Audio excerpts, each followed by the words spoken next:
saved. I was like, I'm not streaming anymore, and I deleted all of them.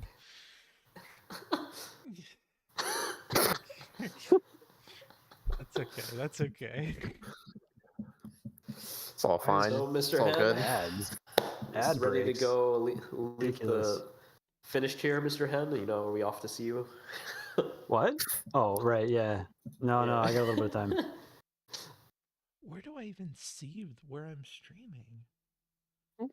I don't even Where know how am to I get right to now? this page. That's why I had to fucking save it, because I could never find it. Booksmarts is live now. Is he? Yeah, I can see you on The Twitch. title is correct. That's wonderful to hear. AI panel with certified experts. Welcome to Certified. Are we doing Bye. Twitch or YouTube or both? Both. Can I Okay. see your certifications, please? No, that would dox me. My certification is that I'm on an AI panel with certified experts.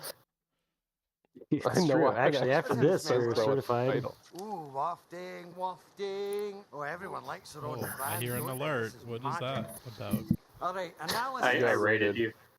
Oh, the alert box is not on top of the chalkboard. That's going to be Who's a problem. paying me? Oh, it's from the announcements channel. I typed in the search bar Twitch Booksmarts, and the first thing that popped up was a Reddit thread from r/Destiny saying Booksmarts leaving Twitch, sad face.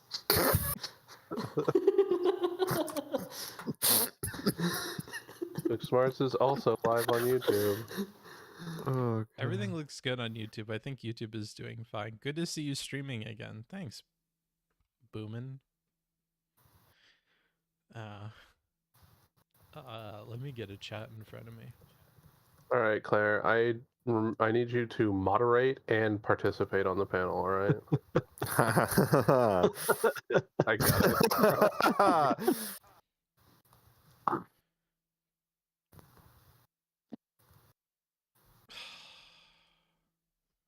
I go to /chat and it just keeps making me relog. How do I get to the chat? Oh, if my fucking desk wasn't glass, I would smash it, dude. Arrgh.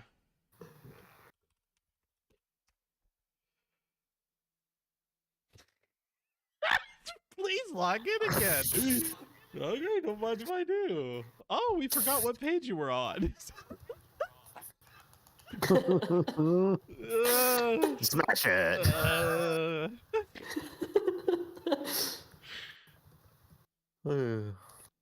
How do I get to my fucking chat, dude? Oh. Just like old times. Under docs, under the docs menu, you can pick chat, and it'll pop up a window that'll show it. Docs menu on Restream? In OBS? No. In OBS. In Restream. I want my Restream chat. Oh, I'll open it on my fucking people body then. My people body with 15% on it. Nice. Aw. Look at all the people jumping in to say hi. Oh, They missed you. chat.restream.io/chat. How intuitive. Let me just add chat. Chat.app/chat. This site cannot be reached. Wonderful. I'm gonna open up the out for the chat. Truly professional streamer. Thank you, thank you. Okay, it's open on my phone. Charging cable. Assistant. I have no charging cable. It's long enough to reach. Oh my God, you just say charging cable assistant and raise your hand in the air. You see Nick scurry in from a side room. Sorry, I thought we started too.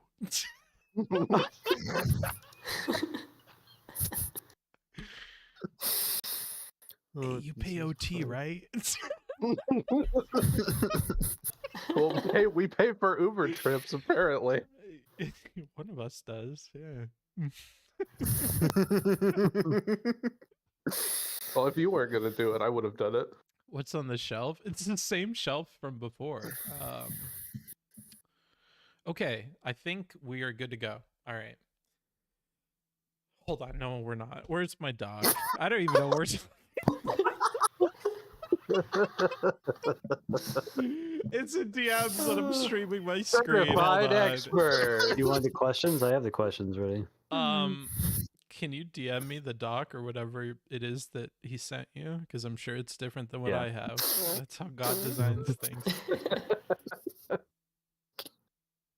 Where's Certified my experts. We waiting don't even have a screen? certified streamer.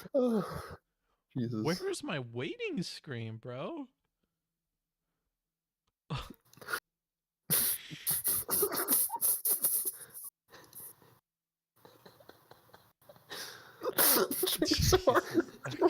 Claire's trying so hard to hold back. These fucking people. What was I doing? Fucking. Okay, I need questions. I DM'd you questions. Interesting. I DM'd you the questions that Nick where's DM'd my me. cute doc? I thought I sent it. I don't think I never got a doc. Nick sent me any DMs about questions. I love how one of the panelists is sending the questions to the host. Oh boy. They're experts. That's why we have them here. Oh, Nick sent me it. Thank you. How did nobody else get this document? I don't know, but okay. I didn't get any. Wow, it's so beautiful too. I'm just gonna keep this in front of me.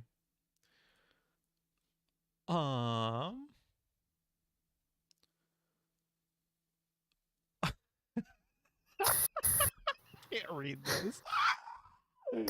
All right, I'll do it in a book smarts way, I guess. Whatever This that whole means. stream is being done in a book smart way. Hello, everybody. Today we're doing an AI panel with a bunch of experts from fields. You know, in this field, experts and non-experts, that's titles that we can kind of, they're really like interchangeable, certified, not certified. Nick DM'd me the questions. Amazing.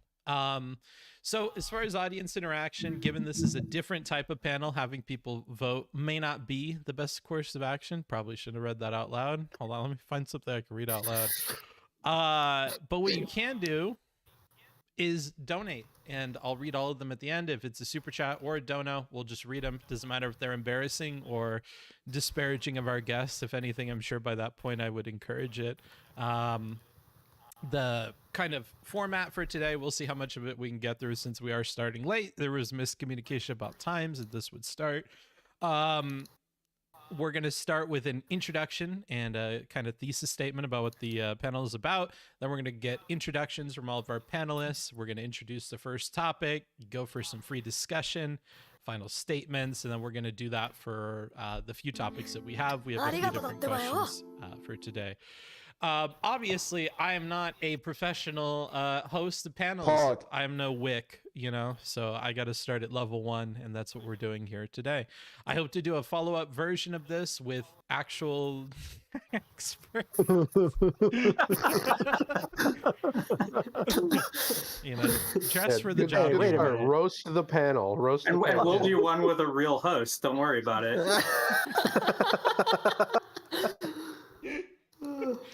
It just won't be me. It'll be some fucking random person streaming this. That'll be great.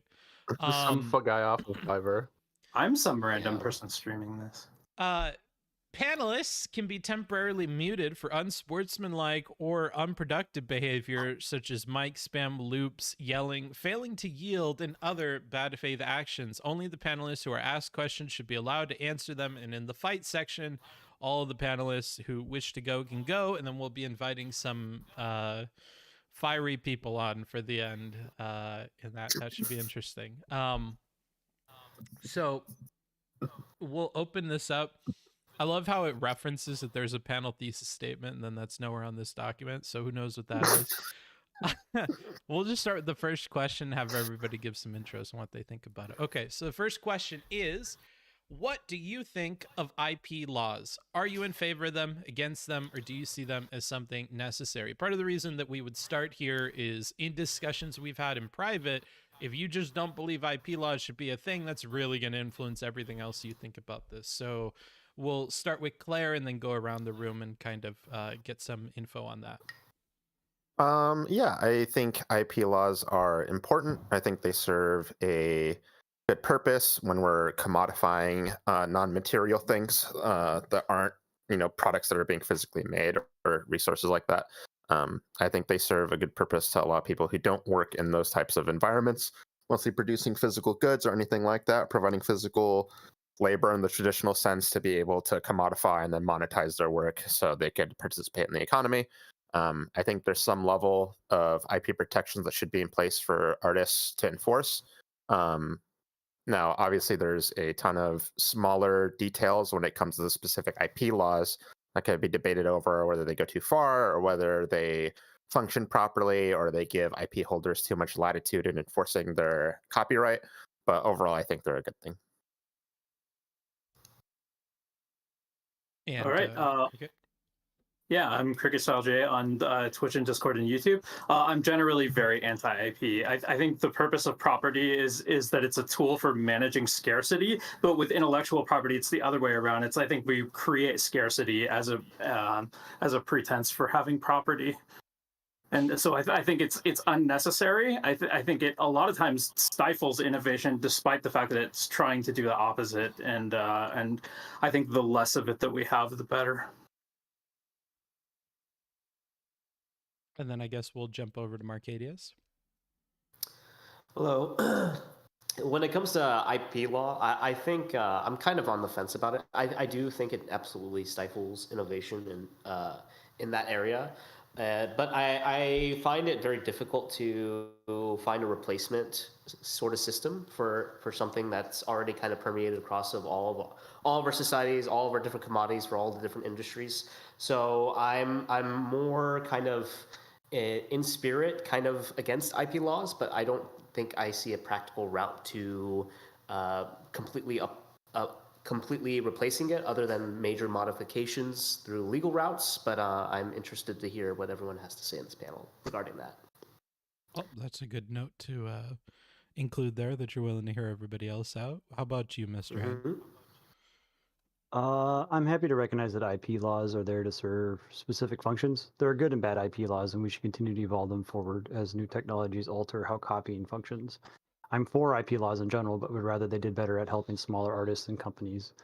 I think so I'm a software developer, and software patent law is a total mess and really needs a rehauling, because a lot of the patents that law that existed prior to software didn't really think about how software can get copied or like what IP law would mean in that context. So I think as new things appear, we need to continually change how IP law affects those things. And then that's kind of where I start. Awesome. And last but not least, Vels. I'm not an expert. I'm the normie stand-in. I'm basically here just to moderate, and I'll try to collect some questions from chat. But other than that, my stance on IP law is it's probably a good thing. It could probably be relaxed a little bit, though, in some cases. Okay. So from Hen, we heard Hen is some kind of software engineer. Cricket is a streamer. Marcadius, you are... Right now, I'm going to be a streamer at some point, but at the moment, I'm just in a limbo phase for the most part. But I'll eventually be somewhere like where Cricket is. Awesome. And then Claire, I don't think we had an intro for who exactly. Oh, I'm just I'm an illustrator and concept designer. Awesome. And then Vels, of course, is the cat. So then we have that going for him. Yeah. I guess we could open it up to free discussion. We kind of have two clear parties emerging. I don't know on what side of the IP law question Claire fell on. Do you feel like you're more like pro IP or you're anti IP or? Definitely pro IP. I think Cricket made a good point in that it's sort of creating like a scarcity for things that don't naturally have scarcity, that aren't like physical, tangible goods or resources. But obviously from my end, especially like as an artist, I need to be able to like commodify my work as a way to like make money. So in order to like, represent my viewpoint in the economy, I need to be able to do that, which is creating scarcity, sure. But as long as I have to operate in a economic system where physical goods are a scarcity or treated that way, then I need to be able to do that with my own productivity. Which is, yeah. If we lived in like a post-scarcity, you know, Star Trek Utopia world, then sure, get rid of IP law. I don't care. As long as I have to operate in like the current U.S. kind of economy, capitalistic economy, then I need IP law to make money. Okay. And I guess we'll open it up to a free discussion for like 15 or 20 minutes.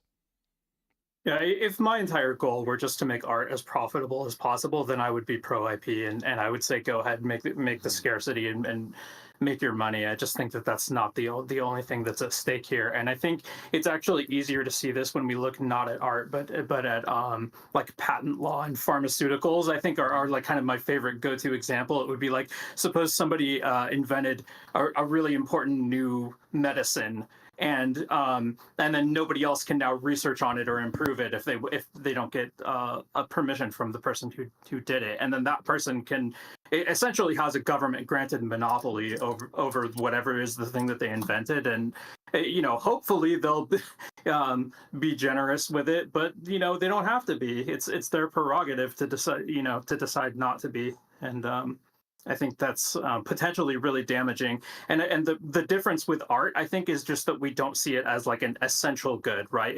We think of art as kind of like luxury entertainment goods, and that's fine. But like to me, that just means that it's a less important thing. There's lower stakes. Obviously, I don't want artists to starve, but if an artist has to have a day job, you know, I'm okay with this. So I want to point out one thing, though, that you're conflating patent law and copyright law, right? Like you can't get a patent on art. So like, no, I understand. I'm just saying I'm against IP law in general, though, and I'm against both of them. And I understand they are two different things, but they're closely parallel with one another. I don't think your point about like pharmaceutical patents is related to art, right? So like, is there a way that we can get this back to like the art part of the conversation? Because like IP law, like you're calling it property and you're saying that it's a tool for managing scarcity, but like I don't see how that's relevant to art. Like IP law as it relates to art isn't necessarily about like, go ahead. Yeah, so if we're talking about physical art, like a painting, a sculpture, or something like that, then that does have scarcity. I'm okay with people owning it, like the same way that they would with any other physical object. But what if we're talking about digital files that can just be copied infinitely? I don't see that we need to treat that as a scarce commodity the same way that we would with a physical object. And so the way that I think it is related to patent law is because the idea is infinitely replicable, right? Like somebody who has the formula for a drug can go out and make more of it and research it and so on, whereas somebody who has the digital file for a piece of art can infinitely reproduce the file and just use it for whatever they want to use it for. So you're referring specifically to the copying part, but like copyright also covers like the concept of ideas, right? So if I have creation like of derivative works as well, yeah. Right, but like brands, right? So brands are really important in IP law. So if I have something like, let's say I did Mickey Mouse, and someone else just wants to copy it and reproduce it, you're okay with that? I would be okay. It's not that I would be okay with just overhauling everything today, so that you can just suddenly upend like every brand and every piece of IP law that we have, right? It's more that I think that we would be better off having an economy that is not structured around that type of ownership. And if I just had my way with it, I would probably have like a transition period of 10 to 20 years or something like that. And then after that, no, you don't own Mickey Mouse anymore. But you would know ahead of time that you have no expectation of owning it either. So one criticism I have of that concept is in today's society, and I realize that you're sort of trying to say that we wouldn't have today's society in what you're talking about, but I want to understand like specifically what parts are transitioning out. If I have let's say Disney right now has access to all of these franchises and has access to all of the contracts for things like theaters and has access to streaming services and effectively has this wide vertically integrated distribution system, if in the world without IP law, they can just literally take whatever every small studio can make and put it into their distribution system, what protection would there be for the small studios? Well, the fact that they can do it the other way around as well, right? Like, I mean, Disney is built on IP law. The fact that they are as large and rich and powerful as they are is because they own so much IP. And you know, without that ownership, I don't think they're in the same kind of position Yeah, but in the world where we're transitioning away from owning that IP, they would still own the distribution system. Like they built their kingdom on IP they do law today, yeah. And now you're going to take away IP law. They're not going to lose power as a result of that. They will consolidate their power. I don't agree. I think the money that they make comes almost entirely from the IP that they own. It's not like I would. Sorry, go ahead. So specifically, that's because they're not allowed to use somebody else's IP. But you're saying that you're going to allow them to aren't use allowed to own theirs. I mean, they'll sue people that own their, right? Right, but like, there's two things that are going to change. Somebody can now make money off of old Disney IP, and now Disney can make money off of non-Disney IP, right? Right. So the distribution platform probably remains lucrative, whereas like the ownership of the IP does not, right? So I understand like whoever then owns the best distribution platform, it could have an advantage, but I have an analogy from like my industry, right? So Amazon.com has a wide distribution system that they use to sell third-party products in their marketplace. They have been sued recently for stealing other people's products once they've proven that they're profitable, and then just including them in the marketplace and cutting out what they see as a middleman. And there's a lot of antitrust-like concerns around the concept of Amazon.com like doing this. And same thing kind of happens in the software industry, because software industry IP law is really a lot looser. Once there's a system, something like Twitter, right? Twitter can just steal features from other places unless they've been patented. And so the idea that you have these big platforms like Facebook or Google or Amazon that are just soaking up huge sections of the internet, they basically just own everything. Once you remove IP law or patent law, they're going to continue to copy everything because they already have the full stable of resources available to do that. And they're going to keep doing it with impunity. So I don't understand why we would transition to a system that would give them access to like effectively everything, and then resell it. I don't see what that's going to do for small everyone people. would have access to everything. It's not just that they would. Well, No, I think there's an important part here where we're forgetting like production capability, right? Yeah. It's not just like owning, Right. It's not just like distribution and then owning IP. Like you have a whole production system, right? It's not like oh well, everyone has the rights to Frozen now, so like everyone can like make Frozen movies, right? It's just not how it works. Disney has like a consolidation of power in terms of production also, because these things are not cheap to make. They require like coordinations of like dozens, if not like hundreds of people to make these products or these films or shows or art or whatever. Are they going to make that? Are they going to spend that same amount of money making it, knowing that anybody else can distribute it just as well as they can? I mean, they might. No, they can't. Not everybody can distribute it as well as they can. That's the point we're trying to make.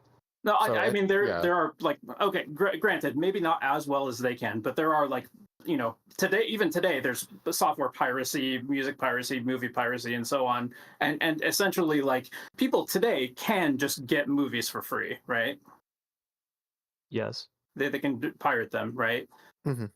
Right, and it's not like hugely inconvenient to do this, right? Like you can just sit at home, download a movie, and so here I'll ask you this then: why does Disney still make money if people can just go to Pirate Bay and download their movies? Because they have exclusive rights to a lot of content. That's I think the number one reason is because they have exclusive rights to a lot of content that's very lucrative. And then the second reason is because of the distribution platform, which that's the thing that I would not want to take away from them. But the primary reason that they're as rich as they are is something I would want to take from them. I understand what you're saying. So let me change the hypothetical slightly. Let's say that there's a new entity that shows up that I don't know what we call it, the major distribution platform, and instead of consolidating around something like Disney, right? Let's say it's just the Pirate Bay. Pirate Bay suddenly because they already have access to a very wide peer-to-peer network, they suddenly begin to with impunity soak up all IP law, like all IP that exists. That platform now becomes the dominant platform, and you have to like go to them and get your licensing to just show up on their platform at all. Maybe like, I mean but anyone can compete with them as well. Right, but you're saying like that's what you want. Like you're saying that's the end goal, is that people would then compete over distribution platforms as opposed to IP. Well, today we have them competing over both IP and distribution platforms. Yeah, right? and you want to remove one of those trunks. Like I want to remove one of those. They can still continue to compete over the distribution platforms. Yeah. Okay. Yeah, I do disagree with that. I think like right now we have a lot of like, again, in the tech industry, we have a lot of consolidation around these distribution platforms, and it's already causing a lot of really weird perverse incentives where these companies are starting to make backroom like deals Or they're basically building large empires that have vertical integration that start forcing out the smaller players. So I don't understand in this future world where we don't have IP protections why a small studio would ever get a foot in the door. They just have no way to make money. They like as soon as they produce anything that has value, all of the distribution platforms can just copy it straight and like add it to their platforms, and now there's no way for them to make money anymore. I mean, that actually gives you, in some ways, an advantage as a small artist, right? Like if people are just picking up your work and displaying it all over the place, right? No, because you're not getting it's- paid. You're getting paid in exposure. But this Yeah, but this there's can art. lead to you getting paid in the future, right? There's things what? like, for example, people can have a Patreon, and if they get a whole bunch of attention and exposure, they can make money through that. I Yeah, think but if there's we went still to well, to be clear, as someone who has experience with Patreon, you're doing the same thing by creating scarcity for something that is like Oh yeah, doesn't I actually have agree. scarcity either. So Yeah, that's and I'm okay with doing that kind of thing, like the Patreon Kickstarter type of model where people like commission you to do art. I don't. This is not something I want to take away. It's only your ownership of all derivative works of something that you've created after you create it. I think if the future was of the model where we prepaid for art, and then once the artist has been paid, we're good, and now it's just information, and information's free. Like that'd be a great utopia to That's live in. Like, I would exactly love what to I'm live in that advocating for, utopia. yeah. I think the concern in trying to transition to that is the idea that right now the distribution platforms and the IP holders are the same, and so there's a perverse incentive Yeah. when we transition to that we'd have to be careful about. Yeah, so you're talking about this like huge amount of vertical integration, and if those same people didn't have the power over IP that they have today, they wouldn't have that same kind of vertical integration. And it's really strange to me to be making these like anti-monopoly arguments when IP literally is a monopoly over a particular thing. I have a question about the Patreon thing. So it is creating artificial scarcity, but it's also enforcing a cost on something that's like replicable, right? Mm-hmm. Yeah, It's like yeah. a copyable asset. So it, It's sort of, yeah. yeah, like if like I After the- created like the digital drawing of whatever character, right? And now I'm putting it behind a paywall. But if like someone were to well, you are, right? Well, because like what I Patrons would- have tiers and such too. It's not just like you play a flat rate. Yeah, what I would want is for your labor to be behind the paywall. Like people can just pay you to keep creating art, but then as soon as you've created a thing, then now that piece of media is no longer behind the paywall. I understand it's not exactly how Patreon works today, but I'm just using that as like a loose analogy for a type of business model that can work in the absence of IP law and that has worked many times historically in the absence of IP law. Because let's remember, like for most of human history, we did not have IP law. Sure. But, I don't and know if the Welcome back on socioeconomic yes. conditions of the Okay. book Hope our necessarily worlds translate here. continue well. They don't. They're not going to be exactly. Sure. We're not living under some like aristocracy where we have an extremely wealthy, like the average person has more access to art now than like at any point in history, right? yeah, correct. And this is why I think like a crowdsourcing model is a better fit for today rather than like an aristocratic model. But in either case, it's still commissioning and hiring artwork. Just doing it as. When it came to the specific Patreon example, if I have to get paid for basically only each individual artwork that I make, and all the other copies of it should not be monetizable at all. Like my production rate has to go up way higher to like meet the same level of income, right? Because now I can't monetize like copies. Well, theoretically, like within it's hard to say, I can't monetize copies, right? So you can't monetize copies, but likewise, the value of the initial copy, I would think should go up, right? Well, I mean, kind of. Sure, like, but how that's are they almost supposed to get creating like the contracts? inverse problem of like, well, less people would have access to it if they need to pay for the original copy, right? Yeah, I agree. I mean, we're not going to come up with a system that has no problems, right? So I'm fine with saying like we're creating the inverse problem. I think that's less bad than the problem we have today. Okay, but you haven't really clarified what the problem is today. You've just said that it's a problem. So like no, I have. I've said it. Okay, it stifles the creation of derivative works, and no, it doesn't. Particularly. No, it clarify literally what that does. Means. Yes, I'm asking you what that means. Like you just said. Oh, yeah. What that Okay, means. so essentially, like, okay, I have a friend who's like a pretty successful author, right? So if somebody wanted to go write a sequel to one of his books unauthorized, they could not do it. I mean, they couldn't legally do it, right? right. He'd be able to Violate sue IP. them or something. Well, yeah, I'd like to have a world where they can, where you wouldn't need his permission to write a sequel to his book effectively. Okay. And likewise with inventions, with patents or whatever. Like if somebody makes a drug and then you can improve on it and make a better drug, and then compete against the original one and outdo it, I think you should be legally allowed to do that without the permission of the person who created the first one. Okay. So But you also think you're, people should be able to What's that copy the smell, eh? original work, right? Yeah, correct. Like, Okay. even if you just picked up some new, if you have a great pharmaceutical distribution network, and then you just, as soon as a new one gets invented anywhere, you just pick it up and start distributing it. I think that's a better world than what we have today. Yeah. Because nobody has a monopoly over the why would new anybody invention, make right? anything new? So probably for the same reasons that people did before we had IP law, which is most of human history. So that isn't an answer. It's a good I mean, soundbite. look. I mean, I guess sure. Okay, why would people make new things? One, because sometimes you can just hire people to do research and create new things. Who would hire them? What's that? Who would hire them? What do you mean? Who would hire them? Why I mean, would somebody like, people, pay somebody else to create something when they can just wait till somebody else makes it and steal it? Like that's the basic. but That's the this basic. does happen. People like, do argument. commission art today, right? Okay, we flip back to art. You were talking about patents. I know, again, I you can't understand, conflate these things. but the same thing applies to both art and patents. No, it doesn't. Right? It's completely different. Like I disagree. I think you're wrong. Well, And- I want and to talk just- about. and Like, I just want historically, to talk about people- one of them. Can we just talk about one of them? Sure. Which one do you want to talk about? Well, we're here to talk about art. Let's talk about art. the art. Okay, let's talk about art. That's fine. So for all of human history, as long as, well, maybe not all of human history, but for a very long time, many centuries, people have commissioned artists to work on art, right? They still do when we have IP law. They did before we had IP law. So the only art that would be created is stuff that's explicitly commissioned. No, I mean, people also are hobbyist artists too, so they would do that as well, I assume. People aren't going to just stop doing art for fun just because of that. Yeah. Okay. So, like, if I'm a big business, right, and I need a bunch of art for like my website, why would I go pay an artist? Like, I wouldn't go pay an artist for my website, right? Probably not. So that's really good for you, right? That you don't have to pay. It's not good for the artist. Okay. For which artist? There is no artist involved. Which artist is it not good for? The artist that created the art that's being used on the company's website. Like photography. Maybe, Like photography is a really good example of this, right? Like if I want to have all those like Shutterstock style photos that are on my startup website, like I have to pay somebody for that. But yeah, I agree. in your world, you like wouldn't I have to do said that. like 10 minutes ago, if my goal were just to make art as profitable as possible and I didn't care at all about accessibility, then I would just be pro IP and I would say like, So that's if what I'm all I asking. cared, what's that? That's what I'm asking about, right? So if I'm a website, if I'm a business and I want photos on my website, in your world, I would never have to pay for them.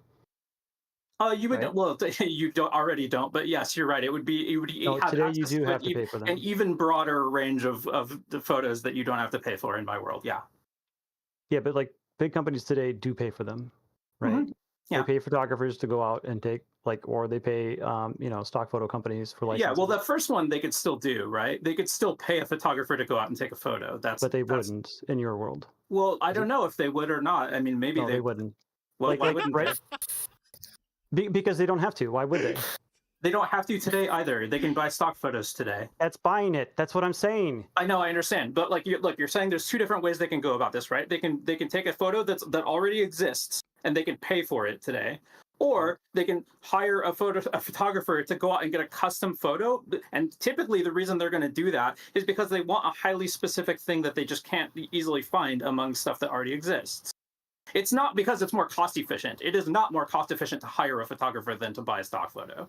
It's because they want a highly specific I thing. conflated one thing. When I said like they're buying something off of like say stock photo, I'm including that as like the hiring like they're paying an artist or they're paying somebody who owns the IP. Oh, indirectly.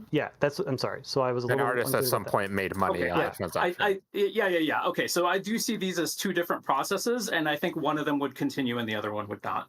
Yeah. Right. Yeah. A company that wants to make a website that has like photos on their website would basically just never have to pay for it. They would just be able to find photos and use them. They would have, yeah. So like I said, like to some extent, this is already true today. It would be more true in Yeah, my it's an world analogy, right? then. Like there's a lot of art that's commissioned by or purchased by large companies, and basically in this other world, they would never have to do that. They would like, let's say drop it by 90 to 99%. Unless they want a highly specific thing that doesn't already exist, and then they probably do have to go hire an artist to create the highly specific thing. Yeah. That they're Okay. looking So here's for. an interesting But- question for you. Why would they want a highly specialized thing? Why would they want a highly specialized thing? Let me think. How do I even explain this?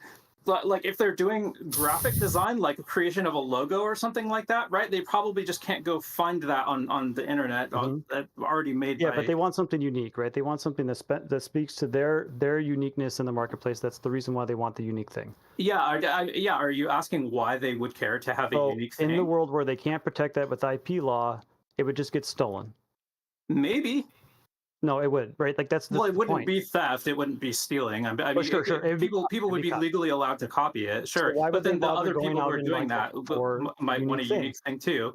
I don't, you know. I mean, people sometimes want a unique thing, but it doesn't. But if the thing that they want to be unique to them is actually something that's just not scarce at all and is infinitely replicable, then I don't know that we need to give them a legal right to have that thing be unique to them. Well, the reason why I'm mentioning this is that would be another reason why they might want to commission an artist. That was your argument. You said that they might want to commission art to an artist because they want to have unique art. And then as soon as they create the unique art, it could just be copied across the internet and now it's no longer unique, right? So you're basically reducing the likelihood that they are actually going to obtain unique art as a result of the commission process. It maybe. It could, like in some cases, sure. I mean, like if I create a logo, I don't know how many other people are going to want the logo to my company, but I mean, that's fair. I'm actually not even sure you would see an increase in people, like an increase in art that's available, because like you're basically like limiting like lower end or people who don't put as much time into art as other people, and especially with like less incentive to create art for long periods of time, which is how you build skill over time. I'm not even sure you would have more art available through that system. I think like you would have people who like hyper specialize in certain areas, and they would be paid commissions to do or in this like system like for original artworks, but you're probably going to have less people there because you're going to have like a hyper specialization of people, even more to a degree than it already is in the art world, which is things get pretty specialized pretty quickly. So I'm not even sure that people who would otherwise go into art are going to, because there's less incentive there for them, because they would have to put all their productivity into creating original pieces. Yeah, I mean it's plausible. You might have a lower rate of new art being created. Maybe it's hard to say, but it sounds plausible that might be true. Yeah, like there's a reason why like most hobby artists like aren't getting work, right? It's because like most of it's not most of them suck. First of all, most of it's not good. So it's like, well, people would still make hobby art. It's like, okay, but this art is even currently not being monetized. So and you would also be able to use as much historical art as you want, and you can already do this for things that are old enough. But you could do anything from the last I can't remember what it is, 30 years or something that you can't.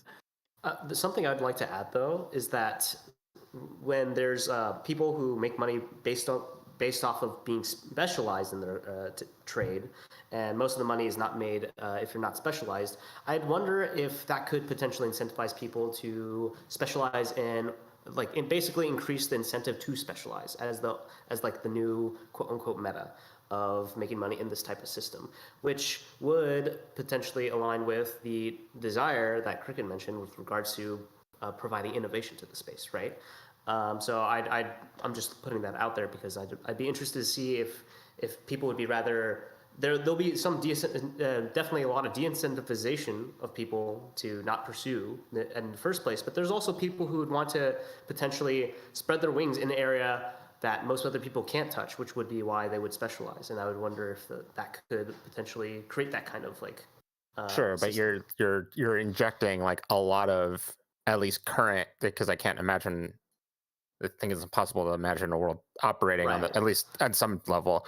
But you would be basically like selecting for people who have the resources or free time to specialize into something, right? Because typically it takes like a lot longer amount of study hours or work or going to university and getting access to the proper resources to specialize into That's something. true, Art's but there's different an because there's more available resources now than And ever, but I'm it's still unfortunately gonna cut in and cut it short. Okay. We did go over time a little bit. This is going to be unlike the rest of the questions as well. I think the main reason why we opened up with the IP laws thing is to kind of draw the lines with where people are at. Like Cricket and Marcadius are more or less on the side of being anti-IP law or anti-copyright or whatever form that takes for them individually. And then Well, I said I'm on the fence, but yeah. yeah, sure. and then I pushed you over to the side that you're heavily leaning on too, so we stop it. Sure. Book needs nice dichotomies. Can I add one more point on this? You can in your because I think it's an conclusion. interesting trivia. Yeah. Oh, I didn't know. Are we getting conclusions? Yeah, I'll give you all 2 okay. minutes. Okay, perfect. All right, and we'll start with the loudest of the bunch, Cricket. Just a conclusion on this topic. Okay.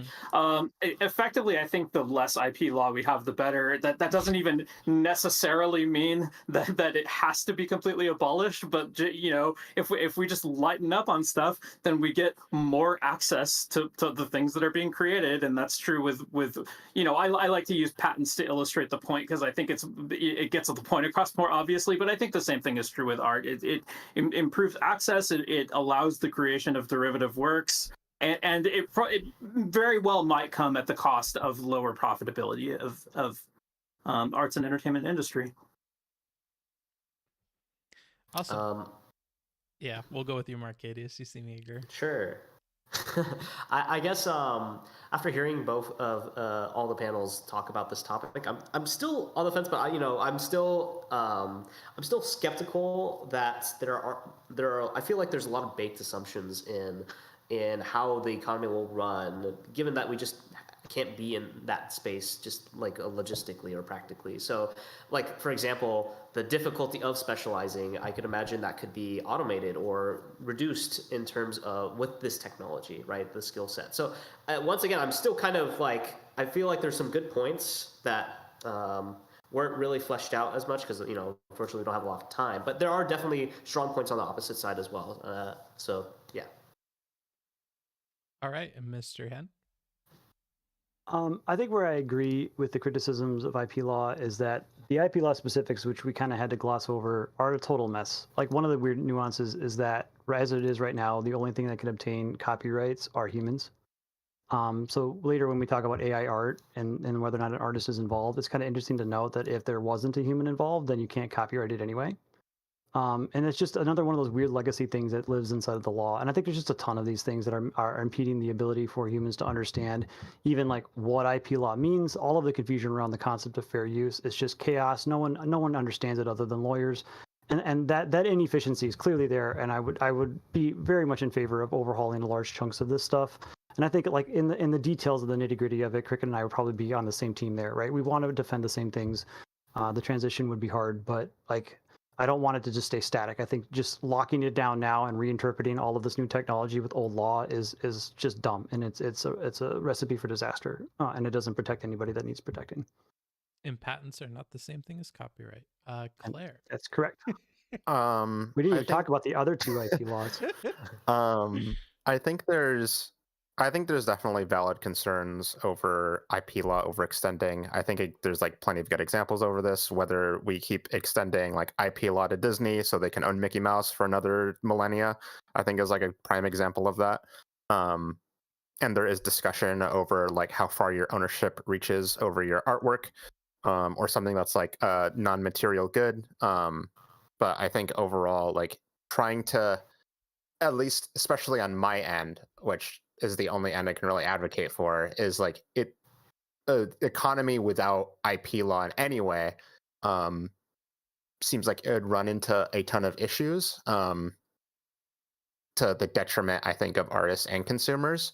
And I think there's a healthy middle ground to be had. It doesn't necessarily have to be no IP law, or we stick with the current IP laws, and then like Ken said, we have to interpret a bunch of new technology or a bunch of new occurrences with like archaic like legal language at this point. So I think we could strike a middle ground that would make most people happy. I'll take it. I'm happy with Yeah. that. I'm not all in on abolition. I just think Yeah, I want to like, move in that direction. Right. yeah, and like I said at like the beginning, like in my perfect like Star Trek utopia, yeah, IP law wouldn't be an issue. But right now, when we have to deal with resource scarcity and I have to operate in that economy, I think I would want to keep the concept of IP law around. And lastly, I'll throw it to the cat. What do you think about all this? It's crazy. Actually, to bring up something a chatter said, Occam's Razor Scooter, he mentioned that, I'll paraphrase, history before IP law was very different. You made something, you weren't connected to a globalized world that would resell it everywhere, which I think is an interesting point. Everything was much more localized, so potentially you had a lot more options for making money. Globalization also gives you more options, but then it weirdly sort of twists the incentive from being a good artist to being the best marketer. The more eyes you get on your product is going to get you probably more money than if you were actually good at what you were doing. Or like the best performer, right? It's basically like the introduction of being able to copy or record things, right? Like music was very localized. You had to go pay someone to go see them perform. Even if they didn't necessarily write the music that they were performing, but the fact that their skill was in performing, they would be paid for that instead of, the fact they came up with a song. And it's an interesting question of shifting incentives. it is. And maybe it's something we could discuss depending on the question that we pick next. So, do you guys want to break from the discussion of IP laws and start talking more about AI art itself, or do you want to go to question 2? I'm okay with that. Yeah. The going with the AI would be interesting for me. Okay. But whatever y'all think. Yeah, we could do that. Sure. Awesome. So we'll jump to question 3. Is art generated by AI art? Why or why not, Claire? It is art. I think art is something where the definition absolutely lies. So then the eye of the beholder, I think it's very, you run into very odd territory when we try to have some objective definition of what art is. We could have like an intersubjective one that we refer to colloquially. I think when I say the word art, everyone has something that comes into mind that's relatively similar. Like we think about paintings or movies or music. But once we start breaking down into like a sort of like academic discussion or like a semantic discussion, I think it's very clear that like you can almost label anything art if it evokes an emotion in a person a certain way. So it absolutely is, and I don't think you need a human being behind it necessarily for it to be considered art at all. Awesome. And then I'll toss it to Cricket. Okay, I mostly agree with Claire's take. I think art is mainly just a term that we use to put a certain type of cultural value on certain people's work, and we can put that cultural value wherever we want. So I don't think there's any definitively correct answer to the AI art absolutely provably is or is not art. But it certainly creates things that we would call art if a person did it. So unless you think that the mental process of creation has to be sufficiently human-like, which it doesn't really seem like we hold to that standard for anything else when calling it art. So, yeah. And apologies, the way the question was worded, I guess our friend Occam's Razor thinks it presupposes that it is art. I don't know. The things that, whatever. Never mind. Art in the Strike that from the record. Arcadius, your turn. Sure. I think when it comes to like words are only as powerful as the power that we give them. And so something that I look to is how people use them or process the idea behind the concept historically or just in general. And to me, I think the biggest factor that I see play a part in how people as a collective define art tends to align with a lot of concepts in language. So I tend to personally define art as something pertaining to a language, but that's not stuck to one particular script, right? You can communicate, and the key word there, communicate this artistic value in any medium, right? We have storytelling, we have music, we have literature. and we have a lot more. We have imagery, right? And these all have their own audiences, and similar to how a speaker would have their own audience for semantic value in a language, we have artistic value. So that's how I would see it.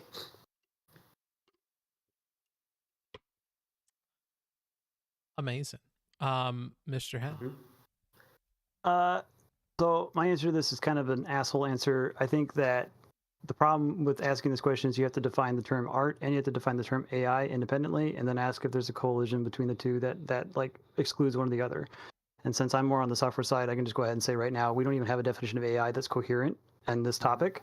And it's really important to note that the art being created today by what we would call like AI isn't really being generated by AI. It's just a tool, a process, or an algorithm that's being used by somebody anyway.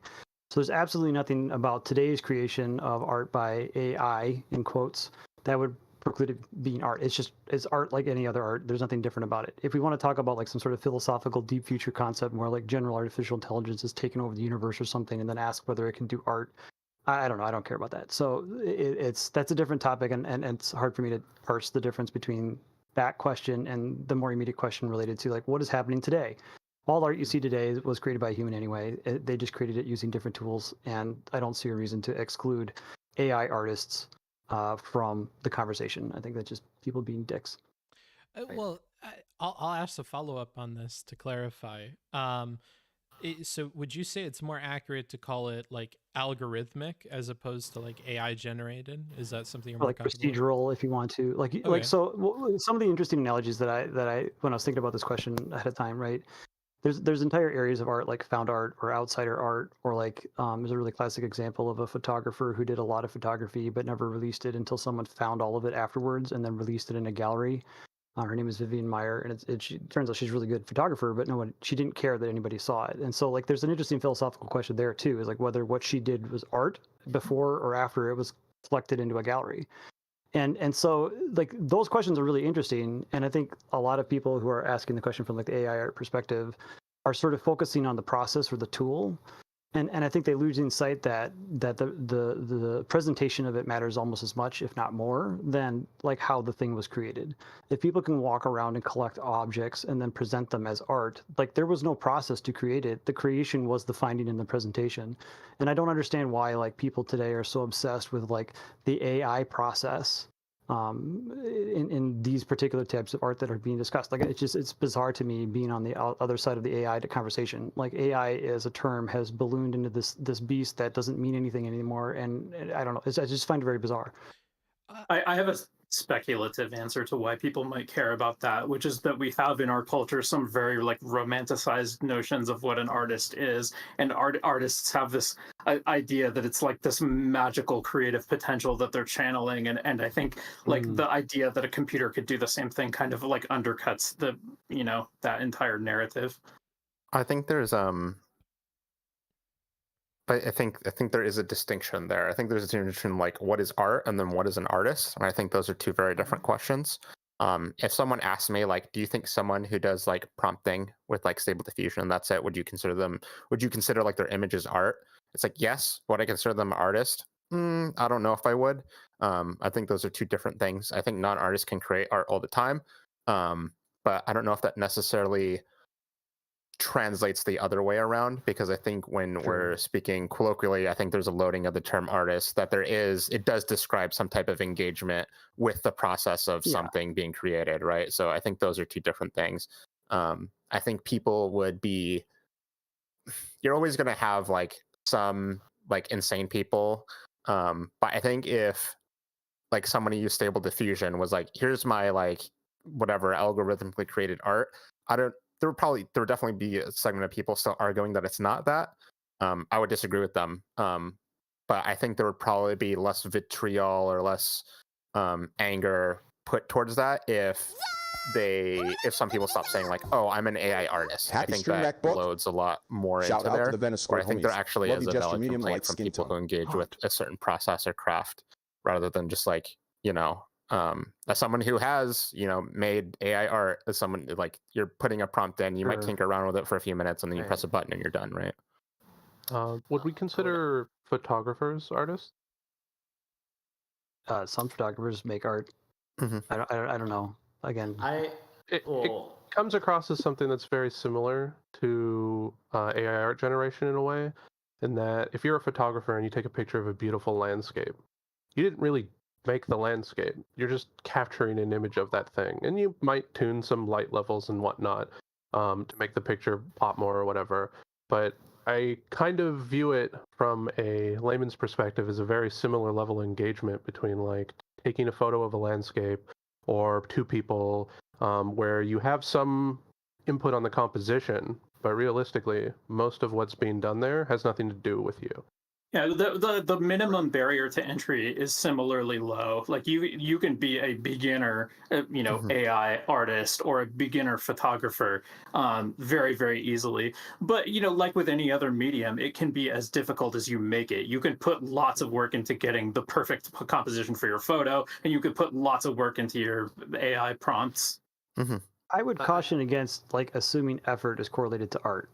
Yeah, I agree. I agree. I think the artist's attachment to the definition of art is also kind of like misleading because, for example, think there's a lot of people who would look at a landscape, right? They would see something that's artistic about it. But there's no artist that created it, right? And some people go further and would say, oh, there's a human element, right? It's the human behind the artist, right? And that's how they distinguish between what people would refer to as AI art or human art. But to me, that's kind of follows the same kind of trend as what I find a lot of elitists do when they talk to other human artists in the past, and always say like, this is not art. This some kind of Not capital A gatekeeping art. of art. Yeah, right, Mhm. exactly. And that's what I would say for sure.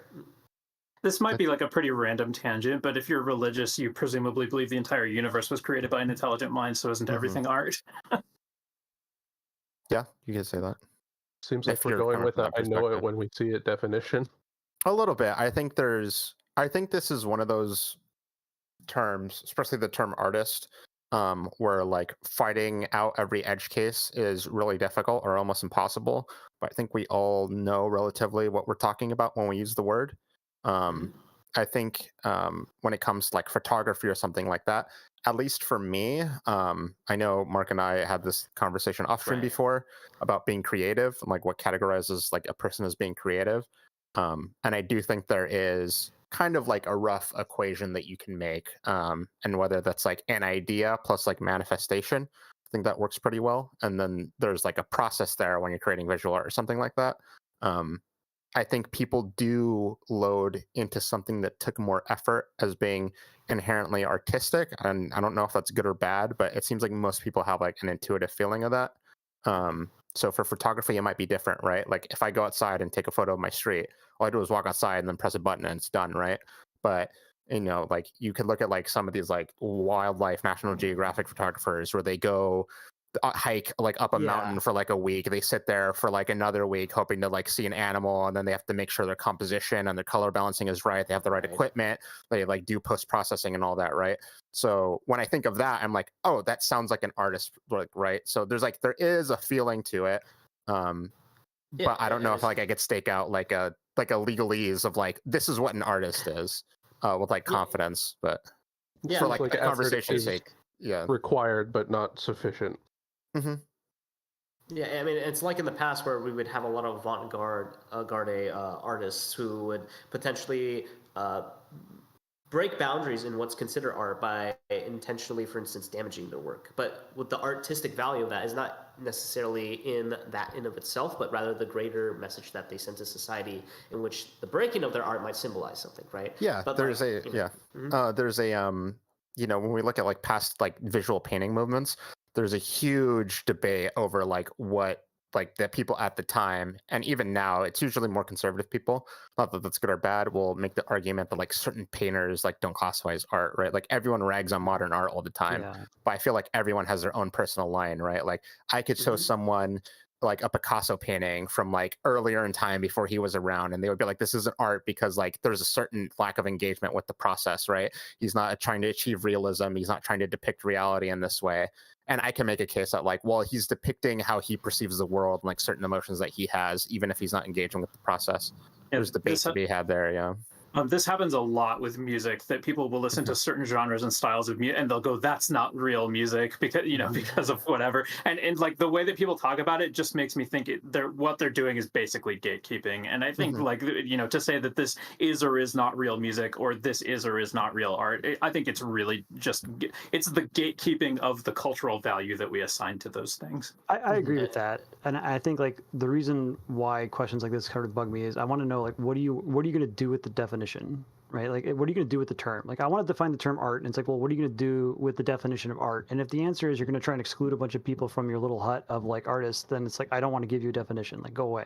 It could have legal consequences. Like there might need to be some legal. Then lawyers can artist, debate it, and that's fine, and they can keep their very technical definition of art away from everybody else, and that's okay. Like that's a perfectly justifiable explanation for, or like reason for wanting a definition. But I think like a lot of people also want to define like your example of music not being music, right? They want to define it as not music, so they don't have to think about it as music. And I think that's just, again, I think that's very lazy, and I think that's not a good explanation for why you need a definition for this term. Well, and sure. when we come back to like go on. Well, I was saying, when we get back to like the concept of AI art, right? It's like, well, why do they want to define art? And it's like, well, they want to exclude AI things from the art conversation. It's like, no, just by the fact that you want to exclude them, they're now a part of the conversation. So you've already defeated the purpose of that. Just talk about it and ask, like, if you want to talk about a type of art, then define the type of art and then talk about it from within that framing. Just jumping all the way up to this idea that you're going to try and define all of art just to exclude something from the conversation is, I think, very silly. You could say there's like you could say that like you can have disagreements within the category of art rather than like your solution being to put it in an entirely different category. Yeah. Exactly. I think there's like a lot of push to redefine art that may, in a sense, is understandable, but is kind of a project that's kind of in vain. And it's more of the prescriptivist approach of redefining art because, as we talked about with regards to the IP law conversation, we wouldn't be having this debate about IP law if we were in a society where we weren't stuck having to, put a roof over our heads, right? And I think that a lot of that also plays into redefining art as well. And while I understand where people are coming from that perspective, I do find that to be a dangerous path to go down, especially if the redefining from that prescriptivist lens, that the moral lens tends to especially go to redefine these terms beyond what people actually perceive them as and use them as intuitively. So. Well, I'm going to narrow this way down, and I'm going to do things that we said we didn't want to do. I'm going to see at what point we start throwing shade in a colloquial sense to people labeling things as artists. So like I'll go around the room real quick and start like colloquially, like as in just common parlance, do you feel like it's fair to call a stable diffusion an artist, like the actual program itself? We'll just go Claire and then, or everybody could say it at once. I don't really care. Wait, what are you asking? What would I call the program itself an artist? Yeah, like if I was to say the artist of this piece is stable diffusion, is that fair or no? Unless it didn't require human input to create a piece, and then even then you would have to have a conversation about like whether the input is the data that it would be pulling from, is that human created, and then you would have to have a whole conversation with that. But just on its face, no, it would kind of be like if I like called my like, I don't know, like my Micron pen like a artist. It's like it's a tool. It doesn't really make sense. And I think it runs into a bunch of other problems in the conversation too, where, oh, well, is it a tool or is it not a tool, or is it its own entity or is it not its own entity? You're going to start running into more problems there. I think on its face, I would probably just say no, it's not. Yeah, colloquially, I would think of it similarly to how I would think of a camera, which is that that's a tool for art. But I think this question might get more difficult with future AIs, right? If they become much more advanced than stable diffusion and much more autonomous, then this question is going to, I don't know, it's going to shift a lot, I think. So everybody's no on this to skip time, right? I don't see a reason why you would call it an artist. Okay. Yeah, like there's no purpose. I went back and forth on this question, but I ended up with no as well. Okay. Now, if I said that I am an artist and my Twitter is just full of me making these stable diffusion things all day, I don't know how to draw. I've never heard about form or anything, not engaged with any of that stuff. Cringe or not to call myself an artist? Cringe. I need more detail. A little bit cringe. Are you editing at all, or No, you I'm just just- posting you're- that shit. I'm a good oh yeah, ass I would prompter. full cringe, 100% cringe. Yeah, if you Why have is no that editing and no cringe? curation to any of it, then yeah. Because you're not exercising like any influence over the program, right? Besides just like putting words into like a word generator. Well, And like you can say that like, so well, I'm here, let me carefully counter. curating the words that I want to put in the word generator, and it's well, like, I'm me going to okay, go to but- Cricket real quick and respond Oh. to something he said about curation. I would imagine that in this process, you're producing a lot of images that are getting trashed. So in that way, there is like probably a lot of curation. Like, if anything, I think what's less interesting than the prompt is like all the iterations that they're saying no to. And in that way, from my point of view, that's where they're exercising some like creative controller intention. Right.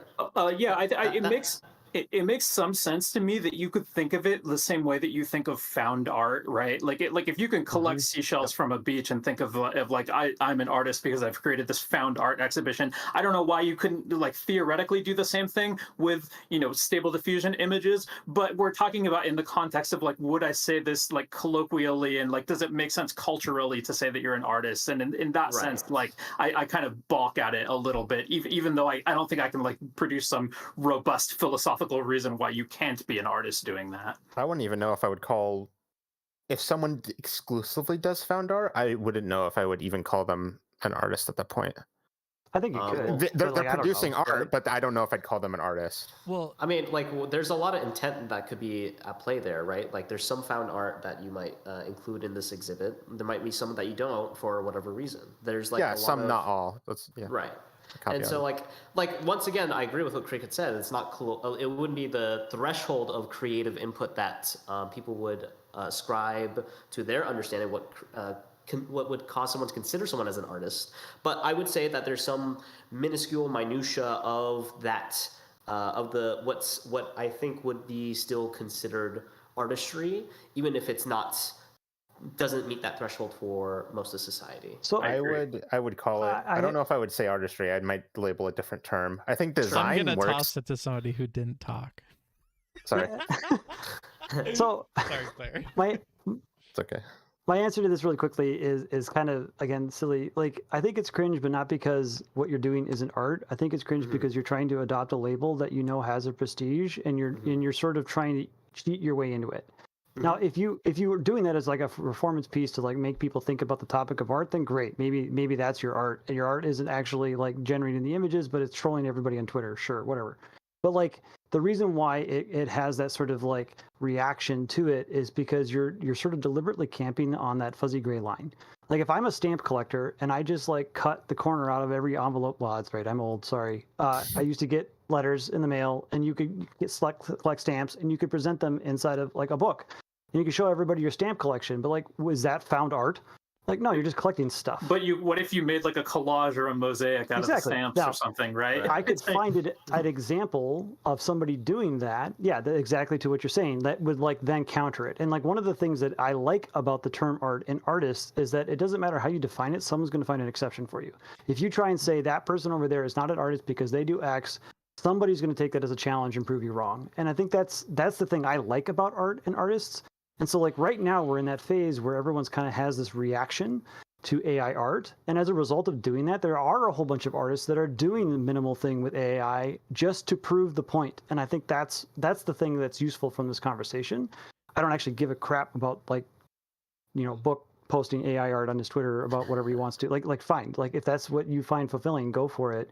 But like the reaction that we're having is more around like, do we associate you with this other group of things?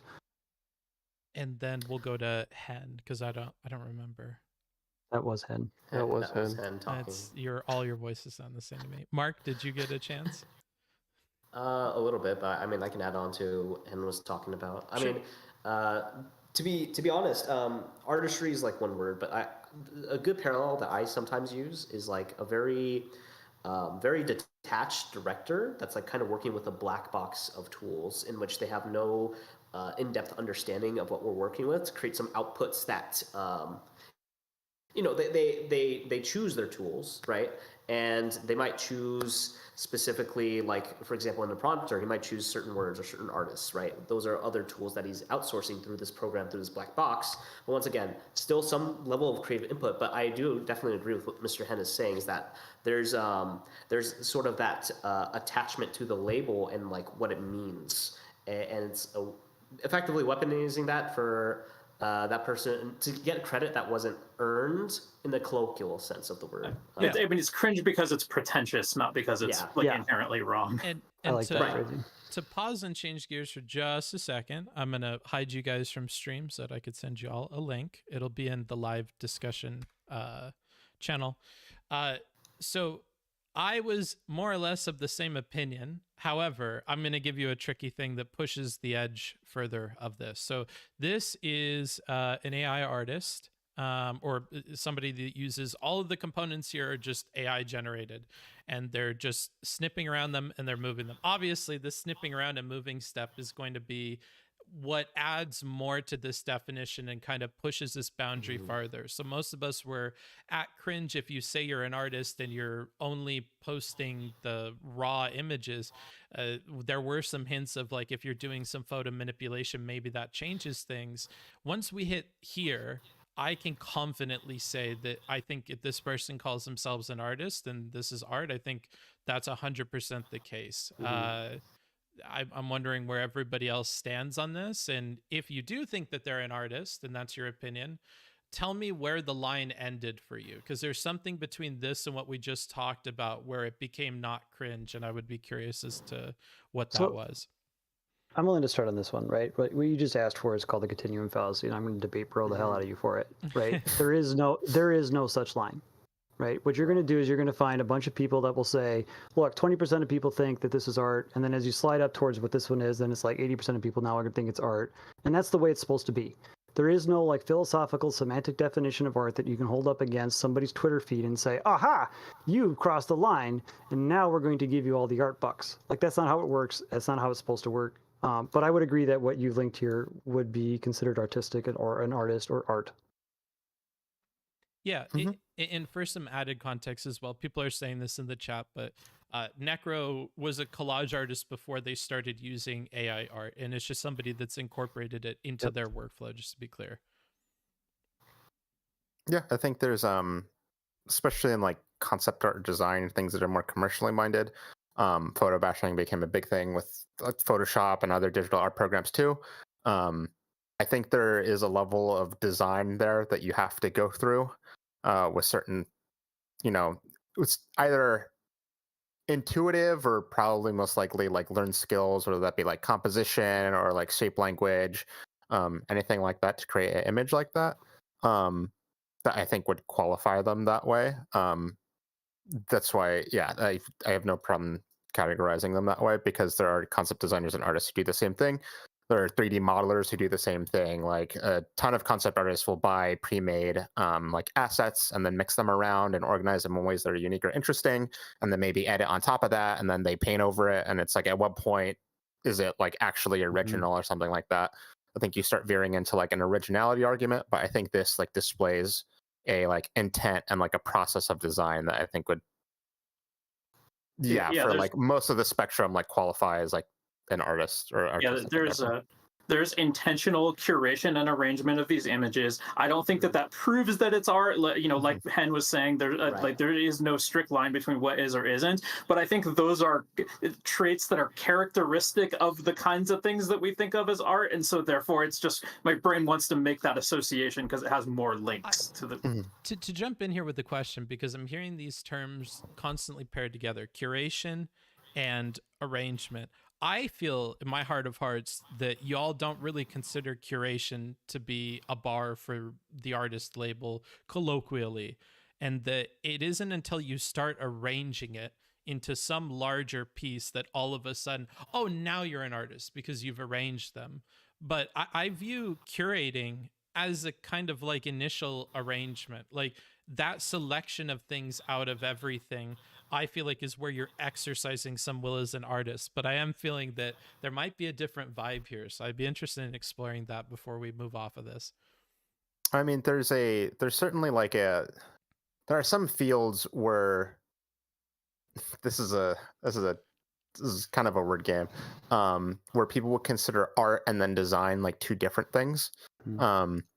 I think there's a lot of fields like interior design where you start getting into like, well, curation is an art form, or is it design, where you start getting into like, well, if you're doing interior design, like if you watch a ton of architectural digest videos on YouTube or whatever, like you're getting pieces that are made by other people, unless you're physically making the furniture yourself, and organizing them in a way that some people would consider like an art form or design, right? I would probably use the word design from that just because intuitively it feels like it fits better. I think there are certain things where creation doesn't meet that standard. So for example, in my process, I have to, if I'm embarking on a project, I create like a mood or like a reference board, and I'm getting a bunch of images from the internet, putting them on the same like image. I have the app for it. And it's like, could you call that art? It's like, intuitively it doesn't feel like no. Someone could probably argue me in some cases that it might be, but like I said, it's the whole continuum thing, right? And then another example would be like, would you consider someone who curates a Pinterest board like an artist? I've got an interesting point of comparison, and that might be topiary, which, if you guys don't know what it is, it's where people like will grow bushes and plants and stuff, and then they'll carve them into the shapes of different things, right? So you're not necessarily like making the plants grow. I mean, you could be like doing, you know, a gardener Like and doing topiary as well, right? But essentially, what you're taking something that's already there and then culling it down in you know, but into its final form as an artist, right? And it's like, is that curation? Kind of. I mean, you're and like maybe sculpting could count as something like that too, right? It's like you're not creating the marble, and I'm sorry, what was the question again? Yeah, I actually wanted to get you in on this. It's like, I feel like there is a difference here between curation and arrangement, and that until people start arranging something, for people in the panel, it feels like curation is not the bar to pass to like be an artist. Oh, right. I think this is somewhat of a semantic game, obviously. I think you can't present art without arranging it. So like, I think it's interesting to ask the question: can something be art without it ever being presented as art? Well, and it's like to, like I don't to close I don't know that how loop, you. that's like found stuff from before. Those people didn't arrange it at all, right? No, I guess. no, they did. That's what the found artist does. Is they literally arrange things they found. Like I was talking about like somebody takes a bunch of photos and then people find them later, and this person never intended to be an artist. Sorry if I'm. That was terms. that was the Vivian Meyer. So that was Vivian Meyer was a photographer who had, I don't remember, gosh, like thousands of photos, and she never presented them anywhere. She just kept them in like her room. Like there are some famous paintings that are like that too. Like there's one. What is it? Goya Saturn paintings. devouring his son or whatever. Like this was made in private by Francisco Goya. He never intended to display it publicly, but then it was it was a mural painted on a wall of the house where he was living, and then after his death, they went in and cut it off the wall and displayed it publicly. Yeah. And so right, and somebody else finds it and then arranges it and displays it, right? And at that point, it becomes like art, right? I think one of the more infamous found art things was like the person who like basically just like got a toilet and put it in a gallery. Yeah. It's called Fountain by Marcel Duchamp. Yeah.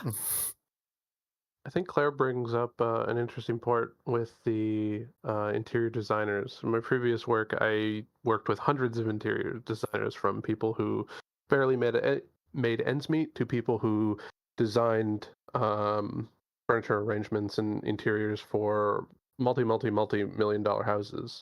But I actually got reprimanded one time because I was like, oh, well, you're like an artist. Because no, I'm not an artist. I'm a designer.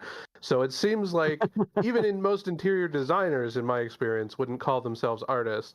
So that, I guess what I'm saying is the design versus art aspect there seems to be a fairly comfortable line people are capable of drawing there.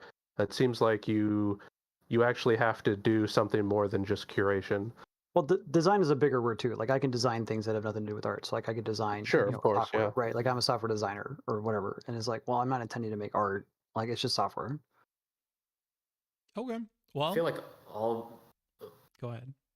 Yeah, I was just gonna say, I feel like all these words are kind of too prone to different interpretations because people just value different sub trades. You know, when you break it down into all the different components that make up what is creativity or make up what is curation, I think that you just won't have any consensus on it. Even within the interior designers, their conception of design is going to be associated with different aspects of how you orient something or the color palette that you're using for your interior room, and it all parallels with art in the same way that I feel like the distinction kind of becomes more fuzzy.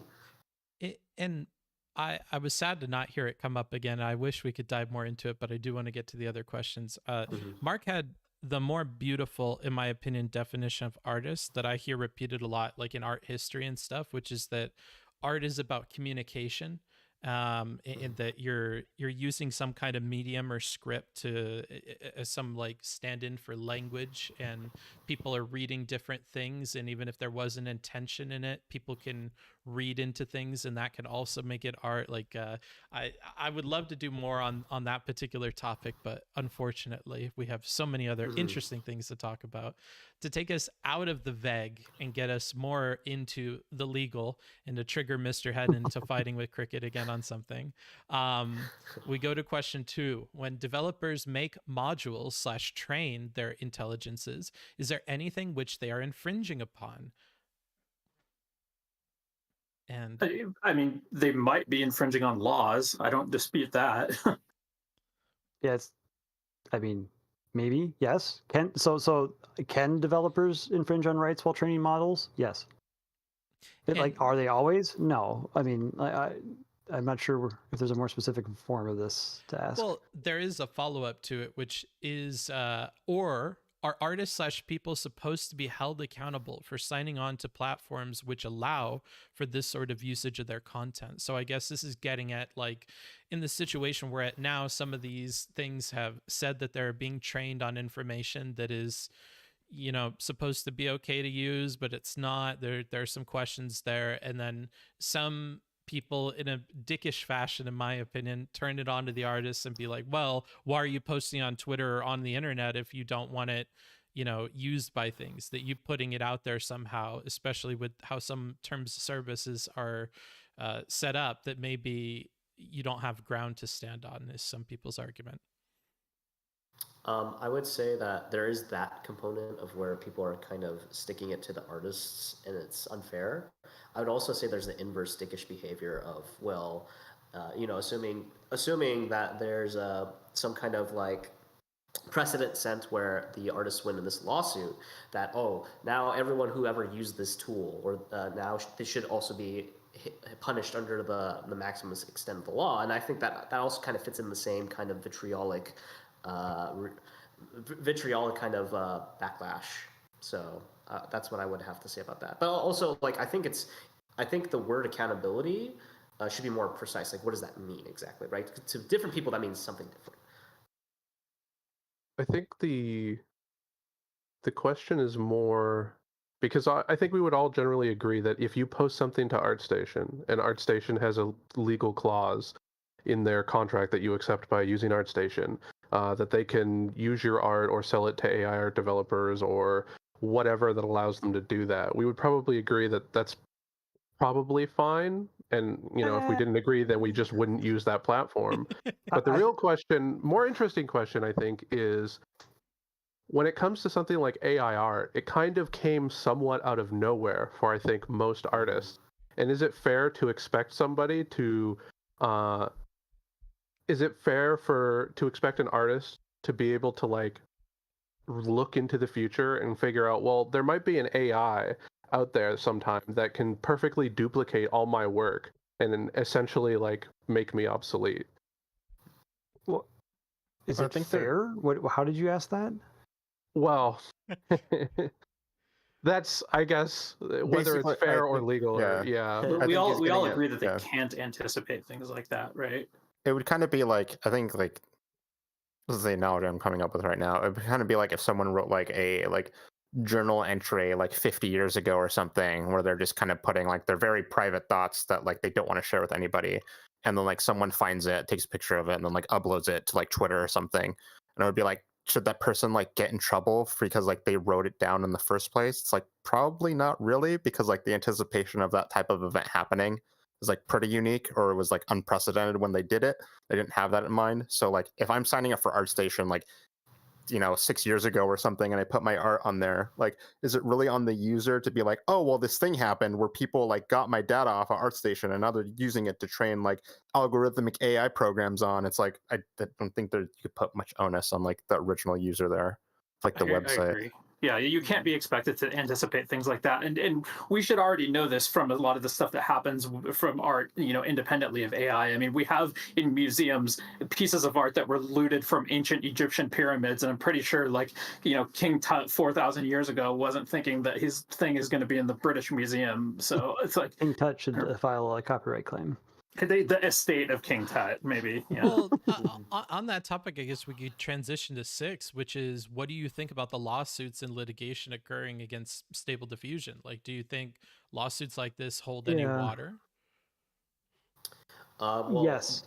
Yeah. The thing that I'm primarily interested in this type of lawsuit is specifically the exception to the fair use clause of, is it for the greater good?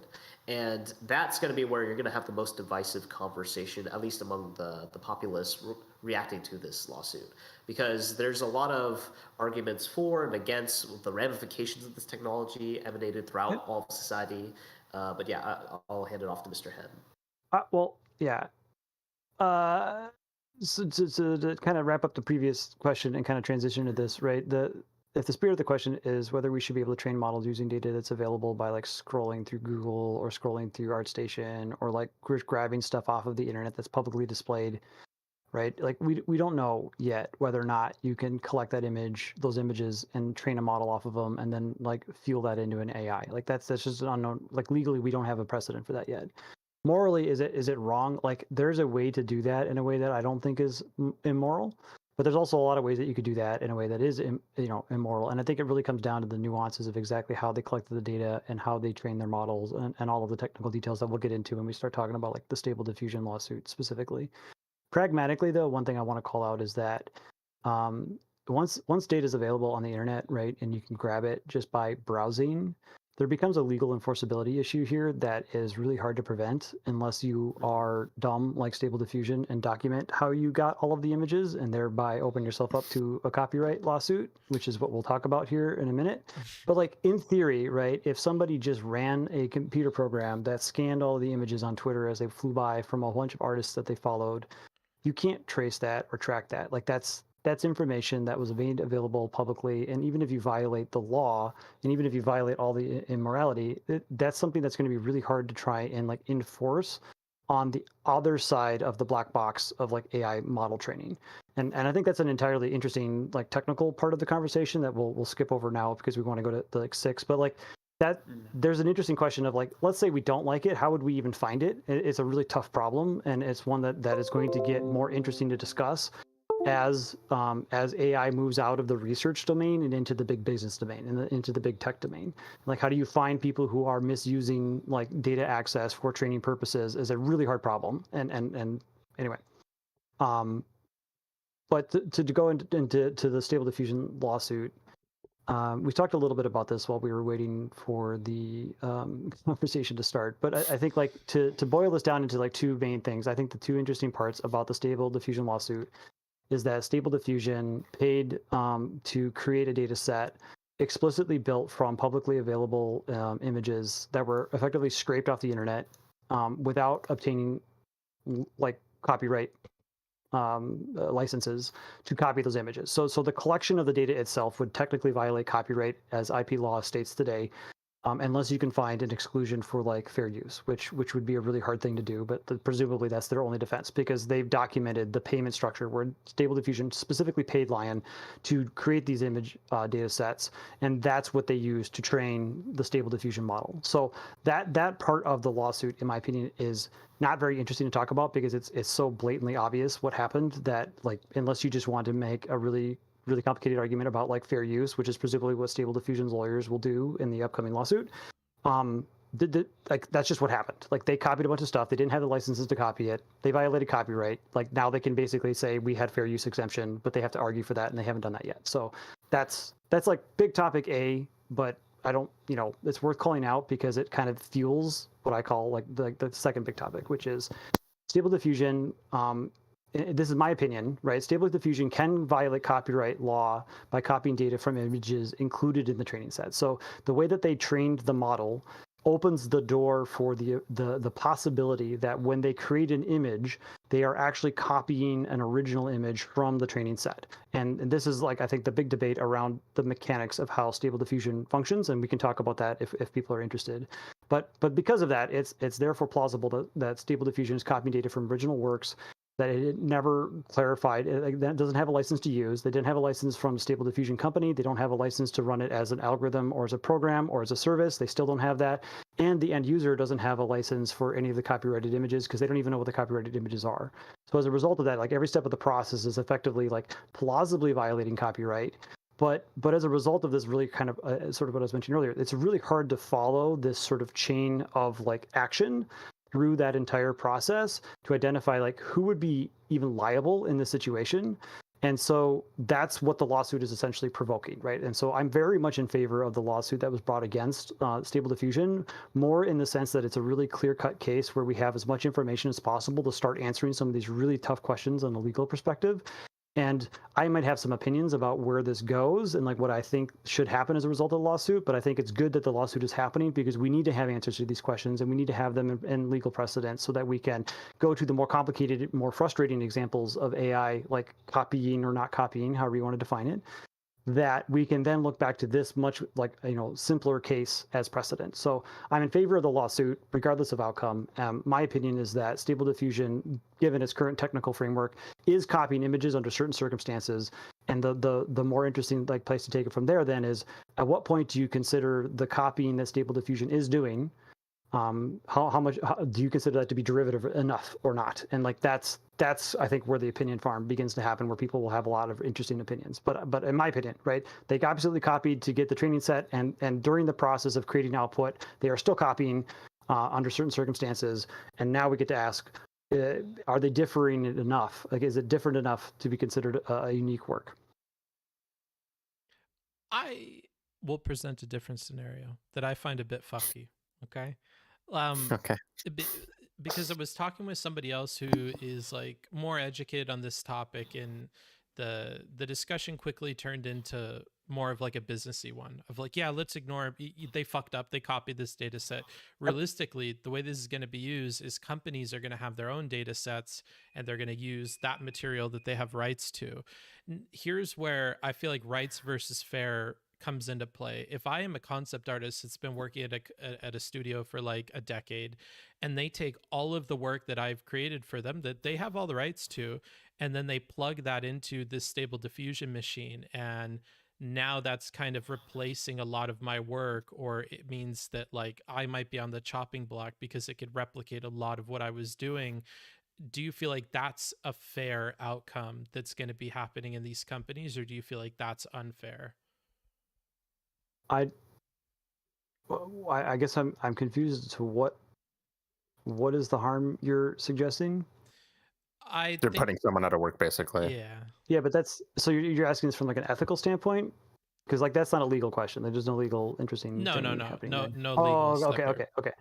Guess Sorry, it's we moral. transitioned to question 6, which was a lawsuit, and then you immediately transitioned out of law. So okay, that's fine.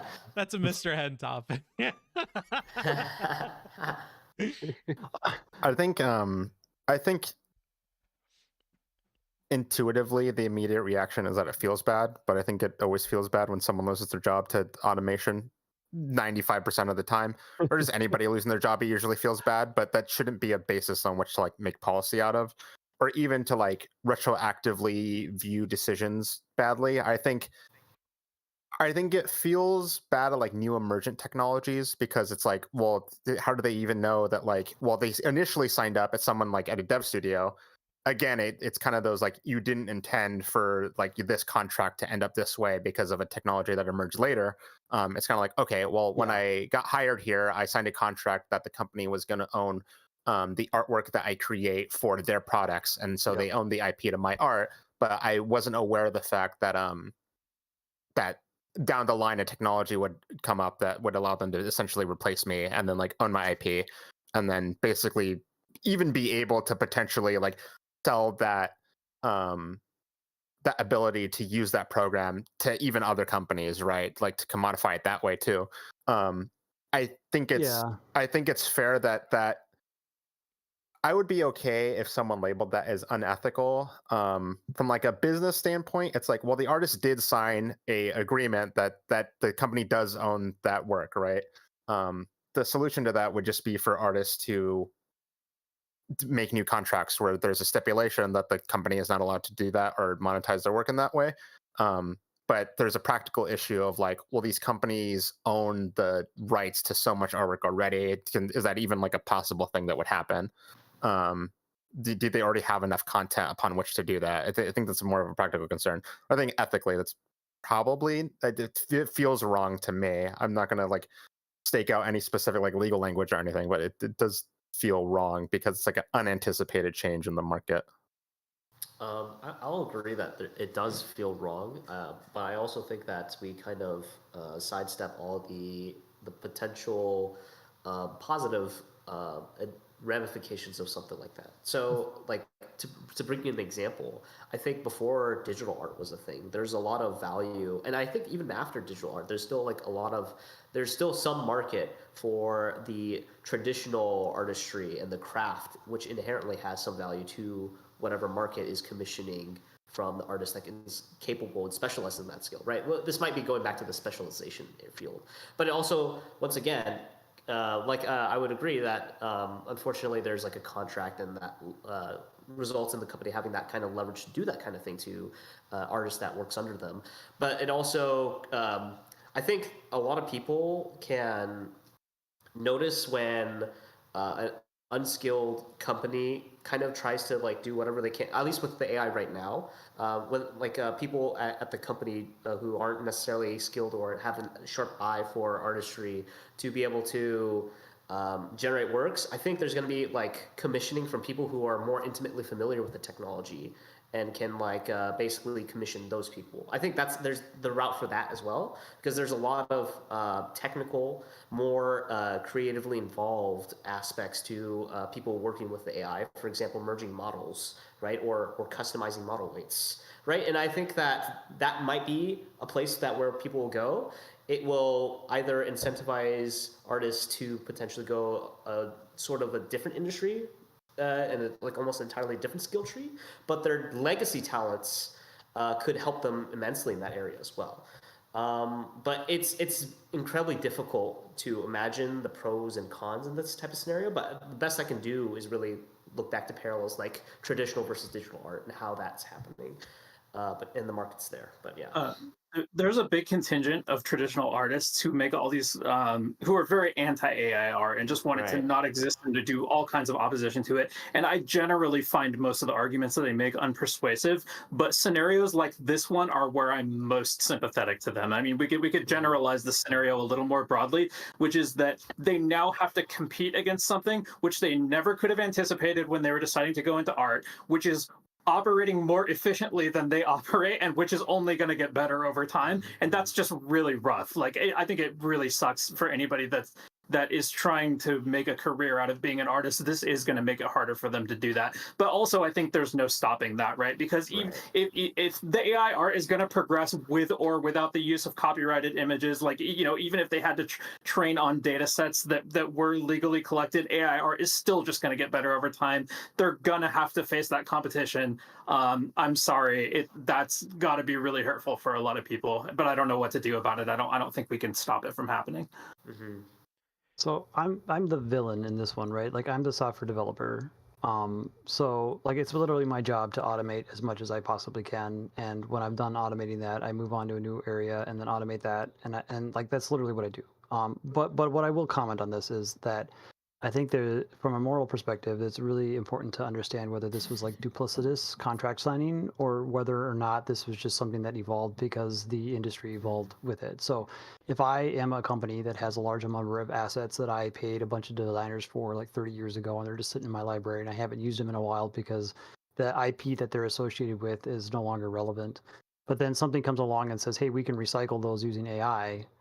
And they go, well, we have the licenses for these. Like, we're just going to take advantage of this. Like, okay, like there wasn't really any evil planned. It just sort of was like, now that new tech is available, they have all the stuff that they own. How can we own it and use it in new ways? That doesn't seem inherently bad to me.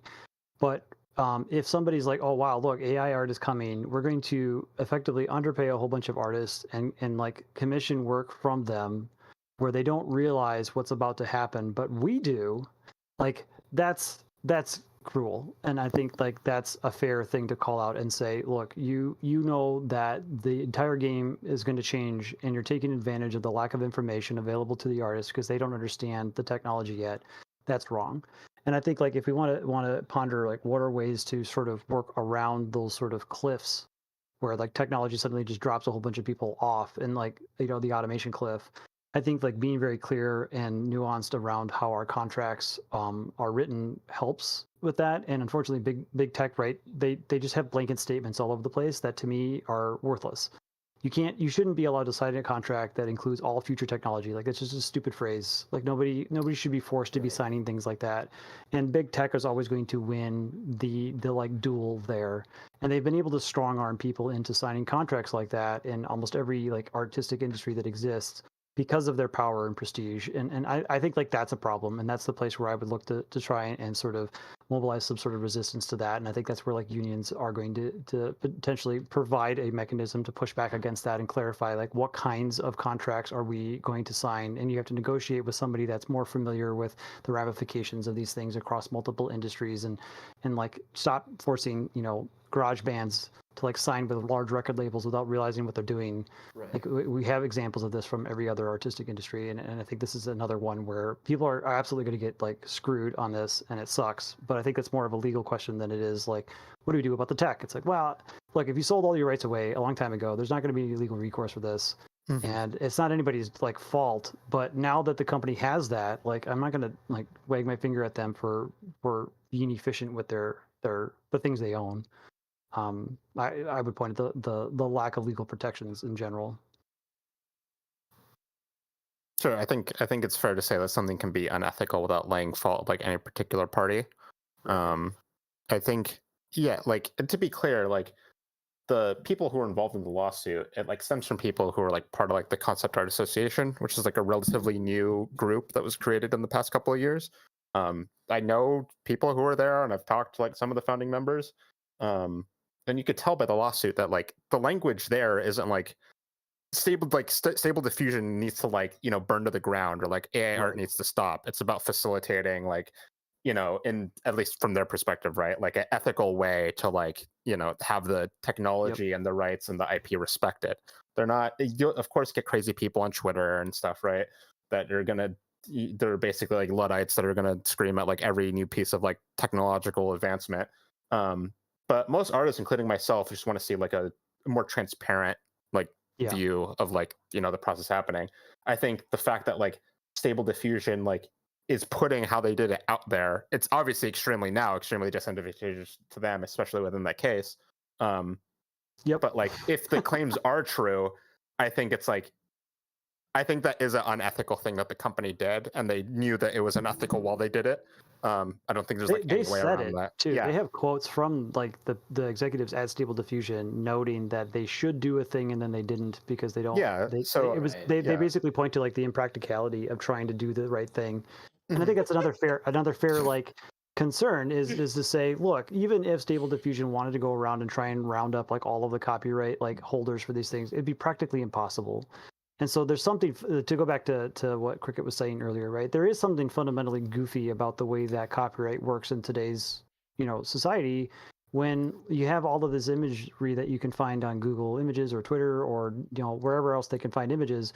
And like there isn't any information that comes with the image that it clarifies who even owns this, or even if it is under copyright. It's so like there's a logistic nightmare hiding here as the digital age continues to evolve. And I mean, that doesn't justify doing the thing that they did, but like I understand their complaint. Like, yeah, that would be incredibly inconvenient, and that would be a barrier to entry for some of this kind of exploration with AI. That doesn't mean you get to just ignore it because it's a hard problem. But Yeah, you know, it would kind of be like, well, it's inconvenient for me to make money, so I'm just going to steal this thing instead. It's like, well, Yeah, so- at what line does it become like? Does it become like obviously like or blatantly like unethical to most people? I think. But yeah, I mean, I can see an accelerationist viewpoint where they kind of make things almost kind of unstable to the point where it kind of pressures lawmakers to try to create some kind of precedent and adopt this technology due to the Yeah, but the technology itself is sufficient to destabilize the system. They don't need to. Right. I have two. Well, it's in of itself accelerating. lightning round vibe checks real quick for the room. So number one, and this is something that came up in talking with artists before this panel. There is a bit of a vibe that when tools are given to non-artists or people that don't have like very good imagination or understanding of like how to make art or anything like that, or maybe even interest in learning, and then you give them a tool like this, they're all of a sudden able to do a lot and feel like they're able to do a lot, but they don't have any of the prerequisite skills or like appreciation for the form. Part of that has also borne out where people that would normally pay like small artists to do stuff like D&D images or assets or things like that, now they're able to just use AI art, and a lot of those jobs are going to be gone. A lot of that work is going to be gone. Do you feel like that's a bigger win for non-creative people that were requesting these jobs, or do you think it's a bigger loss for all of the people that are now not going to have that work? Like, do you feel like it's more of a net good or a net negative in that regard? I mean, kind of by definition, it's a net positive, because if it wasn't, it wouldn't change, right? Which is sort of a silly way to answer the question, but like, I don't. Like, it's an oddly structured question. Everyone can tell you're a programmer now, by the way. I think using D&D is especially like interesting example because of the whole situation with them retroactively going back into retroactively kind of making it so that does anyone know what I'm talking about specifically? Nope.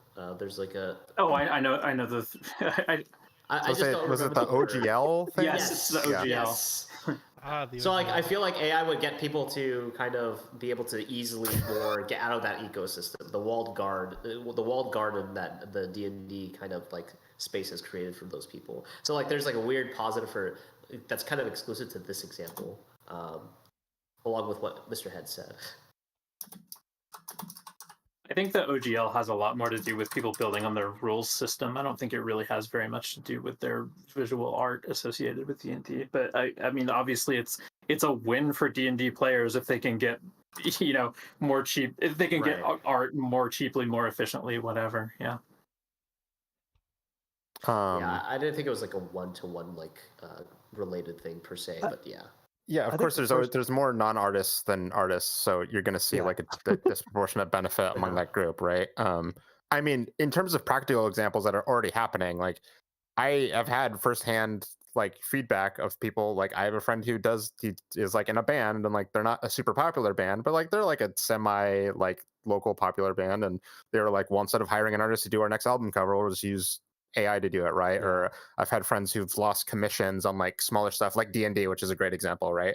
I've done D&D portraits or character designs or vehicle designs for people before, and now it's like, well, why would I do that if I could get a very high quality image that might have some issues with it, but like in like a matter of like 15 seconds? So just, of course, and of course it's going to disproportionately negatively affect the artists that are involved in that. And we're probably a few years away from the AIs just being as good as the best human artists anyway. Mm-hmm. So at that point, it's like, I don't agree with that, but I do agree with the idea that some of these sort of one-shot commission style like things that are used for things like D&D, like AI is going to dominate that space 100%. Yep. Right. Yeah. And I think like. What? Sorry, go ahead. I was going to jump in, We are but I thought we're I thought agreeing in you. unison. Yeah. I thought you were pausing. My bad. Go ahead. What I was gonna, I think the first part of Book's question was also interesting though, and we kind of all just latched onto the second half, which is, reducing the barrier to entry for these kinds of ad hoc, like, hey, I want to do an artistic thing, and now you can use AI to sort of jump over a larger number of these like technical barriers or like technique barriers almost. Is making the idea of producing art more accessible to people who haven't been inside of like previously walled gardens, right? It I think cheapens what it means to be an artist. I don't care about that, Good. but I do think It that should.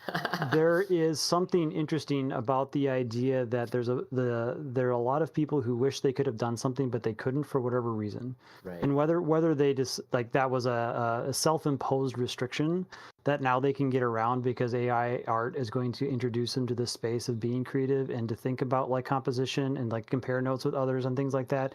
I see that as a way to invite more people into artistic discussions and artistic design and artistic like conversations like that.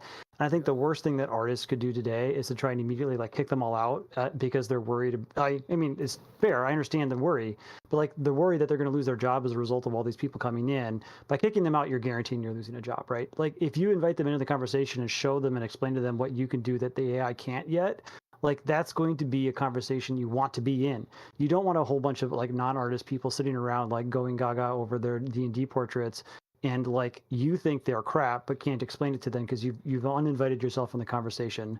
Like that's no good for you, right? Like these are a whole bunch of people that are now about to get excited about generating things that they had no idea how to do before, and you're the expert. Like there is a window of opportunity here for you to be a part of the conversation, and in 20 years maybe that conversation isn't happening anymore and you missed it, right? And I think there's a lot of people that are trying to like cry and take their ball and go home, and as a result of doing it they're missing like what I think of.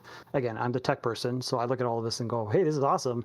You're missing the opportunity to be a part of one of the biggest shifts in the way that art is being created. Like, why would you pass up the opportunity to be a part of that transition and to be a part of that conversation and to be there when everybody shows up and is excited about it, as opposed to like sitting there and bemoaning it and waiting for 20 years, and now the door is like the train's gone. It left the station and you weren't on it.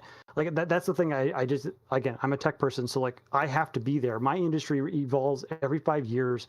Everything I've learned is irrelevant and I have to learn it all over again. And so if I'm not on that cutting edge and I'm not there having those conversations with all the new tech people and all the new tech things, like I'm just unemployable in 15 years. Like I live in that world, and it can be really exciting on the front edge. And I think it's interesting to see a whole bunch of people who aren't used to being in an industry where it evolves that quickly, like panicking that they're suddenly like it's accelerating very, very, very quickly. I get the fear, but like there's another side to this where you can be there driving that train. I think that's an opportunity, and I would encourage people who are involved in this conversation to engage at that level, because like it's going to happen whether you're there or not. Like embrace it. I want to tie it back to the point about scarcity, because I think in order to think that this entire change is a net negative, you almost have to think scarcity is good because some people profit from it at the expense of everyone else. And that's the argument for scarcity. And this is like, therefore, we shouldn't get rid of scarcity because then those people will stop being able to profit from the rest of us. And I think that's just a really hard case to make. I'll also add to what Mr. Hen said about the fact that it's not just making like generating art more accessible, but it's like becoming a gateway in of itself to the trade, outside of even AI potentially, and also helps people who.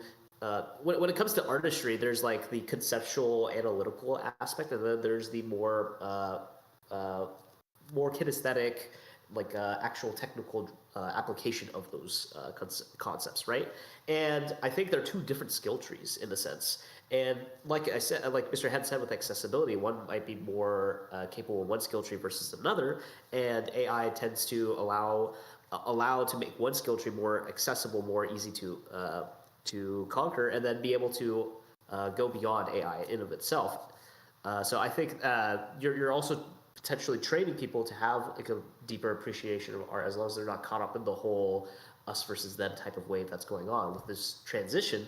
But I think that's more of a loud minority, to be honest. At least it will be over time, because as Mr. said, there's not really much stopping this, and it's going to be people are going to be kind of used to the implementation of this in a lot of areas of our livelihoods, and it's going to be up to them to see like what they do with it, right? And I think it's going in a positive direction. To advocate for the very loud minority of people, I think the way it's being framed was that like, well, you're missing out on this huge, potentially giant conversation and moment, and like the way the art industry, design industry is moving towards, and you could be at like the helm, or you could just like exclude people entirely.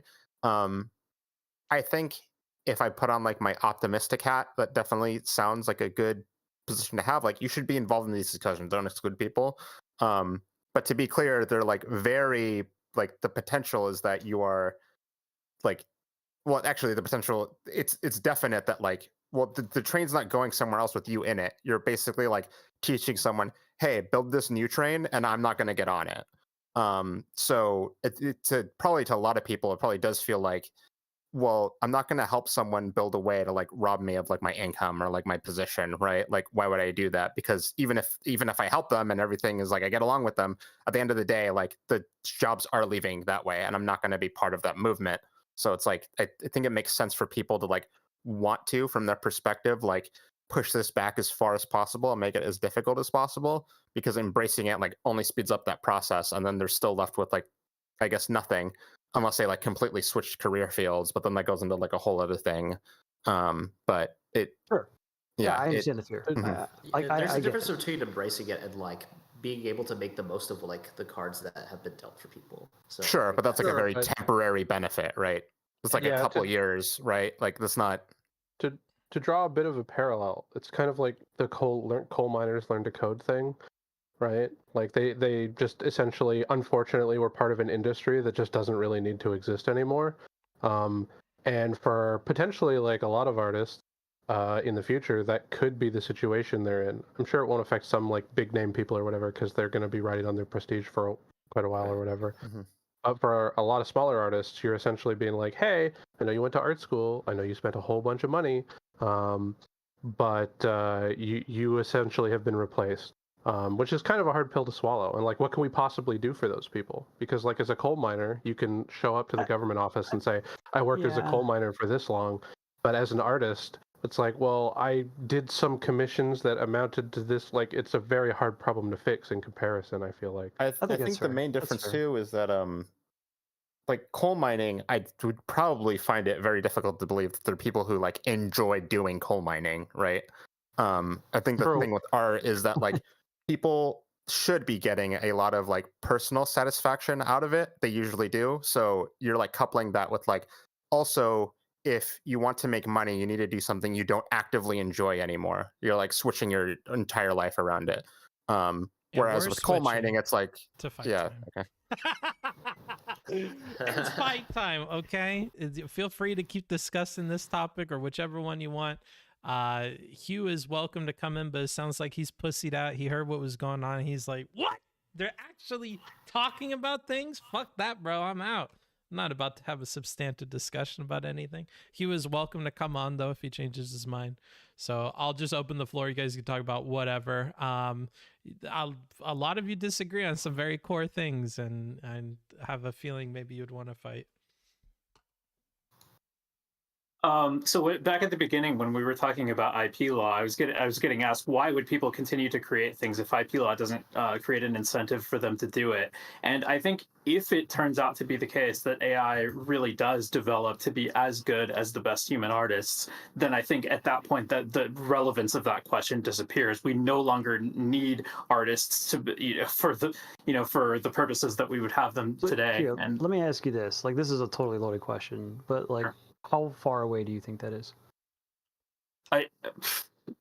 To me, it feels like 5 years, maybe, but I'm no expert on this. I'm kind of just extrapolating from what has happened over the last several years. So you think in 5 years that AI art generation will be on par with any, like, let's just say, digital artist? I mean, it's already better than probably like an average human artist, right? I think it's just a question of when does it become as good as like a really good human artist, which I think it's not. But when you say like they're better at what? What are they better at? Better at, let me see, how do I put this? Like if someone who is a consumer of art and they were to just request a picture and just get that from an AI versus just like a randomly selected human artist, I'm guessing they'd be more pleased with the AI version of than with the like average skilled human artist. Sure. What percentage of like, and this is again super loaded because there's no way you know the answer to this question, and it's not fair for me to ask. But if you had to Give it a try. estimate the number of dollars spent on that type of art versus all other types of art for digital artists, like what percentage are we talking about? Oh, probably a very small percent is on like commissions of individual pieces. I would think. I would imagine like the vast majority of the art of the money spent on art is basically like movies and music is what I would, and TV shows, right? That's what I would guess. Yeah. So let's just say like digital art though, like digital artists who are doing digital art things, whether that's concept art, whether that's like, graphic design, all that kind of stuff, like posters even, a lot of that might be considered like digital prior to printing and so on and so forth. Like I would agree. I would say that like a vast majority of that is done from a corporate level, right? They're not done I would ad guess. hoc, like commission level basis. And I don't think like, I think that AI will continue to be used in these corporate processes that generate art, but they're going to be handled and run by artists. There's going to be artists that will use this as a part of their process to replace some of the more menial like parts of what they do today, and that's fine. Like I don't really have, like, again, I'm a software developer, so like to me that's like things working correctly. That's not a bug. That's a feature. And I think like the idea that there's going to be casualties in this sort of like small little space where there's like commission artists that are doing things like D&D portraits, like I would rather those people could make a living off of this. Well, it's But not I just don't. like D&D artists, right? You're lowering the amount of manpower that you need even at like big like corporations too, right? Like because you're increasing people's productivity exponentially. But that doesn't necessarily mean like I know the meme is like, well, if you're increasing people's productivity like exponentially, then that means there's going to be more people to do more things. And it's like, well, not necessarily, because there's like a bottleneck of like creating media, right? Like you can only watch so many movies in a year. You can only release so many movies in a year. Only so many companies have the resources to make video games. So sure, we might see like a boom of like small indie developers maybe, or even like AA studios, like within like the video game industry, for example. Right. But I don't know like how exponential that'll grow, because like those are just very cost intensive things. Sure. Like all the cost of all the other tools involved, But like also I see everything you just lower. said, right? Like to me that's like that's literally my job. So I'm okay. Well, I'm saying like it's a benefit for more people because we get more media, but like for the specific like strata of like affected people that we're talking about, it's extremely negative. Yeah. Well, yeah, and again, it's percentile, right? So like let's say 30% of them get paid better, or well, I don't know, whatever. 15% of them get paid better, 30% of them like stay the same, like 50% of them get fired. I don't know. Like we don't know what those numbers are going to be, and like that's what I was saying earlier when I was encouraging people to be a part of the process. Like you definitely want to give yourself the best opportunity as we enter this new era. I would say, to answer my own question that I asked Cricket earlier, I think like people vastly overestimate the ability of the AI generation that is happening today. And I think there's still like what I would say to anybody who's listening, right? There is still plenty of time here to become familiar with this process. There's still time to become familiar with the tech side of these things. There's still time to be to become a successful artist and to get hired as an artist in these companies, these big companies. These big companies take like 20 years to change their process. Like you have an entire like,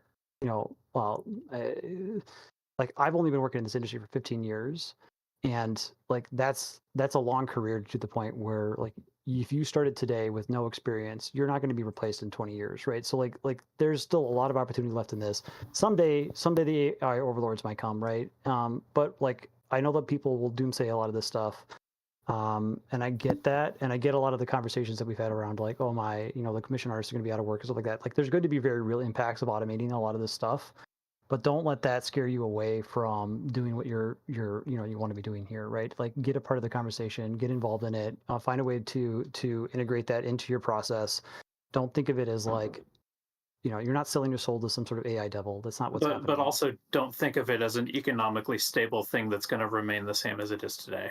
I'd agree with that. Yeah. Like, yeah, and don't this think you're isn't like something. performing the same job either. Like you're categorizing yourself into like a fundamentally different profession. Like if you like switch to vastly different tools, right? Like Mhm. it's fair not. too. Yeah, it's like sure, when it comes to like just purely making money, I like absolutely agree with you. But the big drive, obviously, for a lot of artists, and I have met some artists who view it like as a purely like economic, like from a purely economic standpoint, right? Those are probably a lot more rare than the people who enjoy doing it, like because of the process of doing it and what the tools are and stuff like that. Yeah. So you're like asking them to make like a fundamental change to like not only I'm like how saying- they make money, but like to their lifestyle too, right? Which is I'm fine. saying- Like that's a fine ask to make. No, but yeah, it's I just agree with different, that. yeah. I agree with that framing, right? Like what I'm saying is like, look, you're right. You've identified a problem where you probably aren't going to be getting like you can't make a living off of like these small level commissions anymore. Like that phase, like that area of this particular world is going to go away. That sign, like the signs of that are here. I think like that's not going to get reversed depending on like whatever your opinion is about the stable diffusion lawsuit. Like that's not going to change. The technology's here. It's going to get better. It's going to start pushing out on that. And this kind of comes back to like, do you want to be an artist? Great, but like, don't assume you're going to get paid in that world anymore. Like, it's safer now to assume that that's going to go away. You need to find a different strategy. What I am saying is, there are a lot of other strategies available. Maybe you had your heart set on living that way. Okay, yeah, sure, that's gone.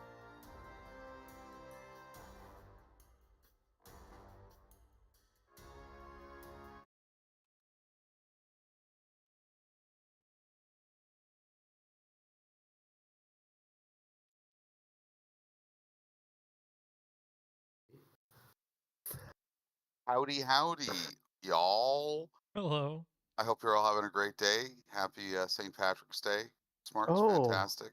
I remember you. I hope it's for good reasons. But Road if there's steading, any bad right? reasons, I blame Booksmarts. In any case, I was just typing because I didn't want to jump in here, but perhaps an interesting quick review is how Mr. Hen, you're sort of speaking to the nature that in many ways this is not about art replacement, but rather the evolution of automation, software eating the world. Yep. I was thinking about how you guys might look at the historic art reflection of technology through clip art that came out at some point. And before that, at some point, there was this thing, checks notes, movable type that really helped, the progress of art and whatnot, and the press as well. So those things changed art and artisticisms, I guess. I don't know.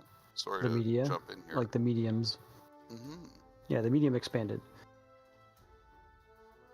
But in terms of automation, the clip art thing, I know that people used to have like those CDs of like clip art, and that would change so that it used to be that you had to be an artist to draw, but then people could just clip their art. I guess I'm not sure what the question is. That's kind of like the AI thing. So it used to be you just needed to be a real artist. Now, everybody who's called an artist use a lot of clip art to do something that's still being an artist. Yeah. But it used to be not. So in the future, perhaps being an artist is that what we consider today to be artistic is tomorrow's clip art. But then artists are doing something that's new. So I think that makes sense. To answer that question kind of in the way that Claire and I were just talking about this, right? Like there's this weird gap that happens when new automation appears on, let's say, on the market, right? There's people who have spent a lot of time to specialize in a particular process, and then if the automation comes in and like just removes the need for that process, you've lost all of that time and investment in that. And so the biggest question there, right, is what do you do with the people who effectively got left behind by a technological advancement that there was no way to predict? And so like self-driving cars is another one that has been a big topic in the last, I don't know, actually people have been talking about that for like 50 years, but in the last 10 years, it's gotten to the point now where people can really see the writing on the wall here. So what do you do with people who are effectively professional drivers in the world like of Elon automated Musk in cars? 2019, who said that, don't even bother buying a Tesla, just lease it because every one of them will be part of a self-driving fleet next year. I'm just saying, Well, the future Musk is often nearer than it seems. No, I understand that. He is the richest person on the planet, though, was. So he in didn't get that terms way of by the understanding technology. prognostication of technology, especially self-driving, I mean, the fears were there but it doesn't seem like there's a lot of super progress so far. In terms of the replacement, I mean, one of the things that kicked off this whole automation fear overall with AIs is the Future of Humanity Institute's article a few years ago about what jobs are most easily theoretically replaceable. Not an article, it was a paper. And so people would look at that and go, oh my God, my job is replaceable. But that paper's a long time ago, and we still haven't had a lot of replacements. It does take time, like you're saying, a lot of time. Right. Sure, like theoretical replacements of jobs don't always go at like the rate at which people predict, right? Like there are certain sectors of like the economy that have been automated that people didn't think were going to get automated, and vice versa, right? These Yeah, aren't it can like, change like and just super because like fast all there at might be a once. seeming lack of progress on certain things doesn't mean that it's never going to happen either. Yeah, and I think there's an inherent risk in trying to automate something that isn't automated. A lot of businesses might not jump at the chance to automate cashiers or something, but if something comes down the line in terms of legislation that says, well, all cashiers now have to make a minimum of $20 an hour, you can bet suddenly there's a lot more reason that you're going to jump on board and take the risk of trying to automate something, especially something that's working well, right? Or if there's an economic crisis, which one do you think they're going to get rid of first? Yeah.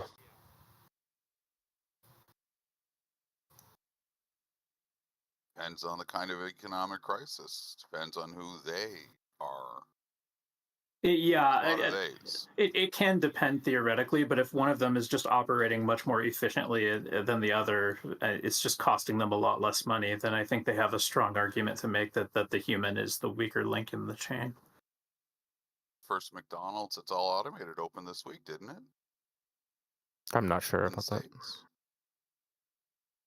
Yeah, again, Amazon automation might is, be a better to go back to example earlier, for right? that. Automation is not like a fine line where suddenly, bam, the world's automated. It always moves in cycles. And again, to go what I was saying earlier, learning how the automation works and learning how that process works and integrating that into your own process is going to give you, a seat at that conversation. If you want to do everything the hard way, like there's always going to be a niche for that. That's true. But your opportunities are going to kind of diminish.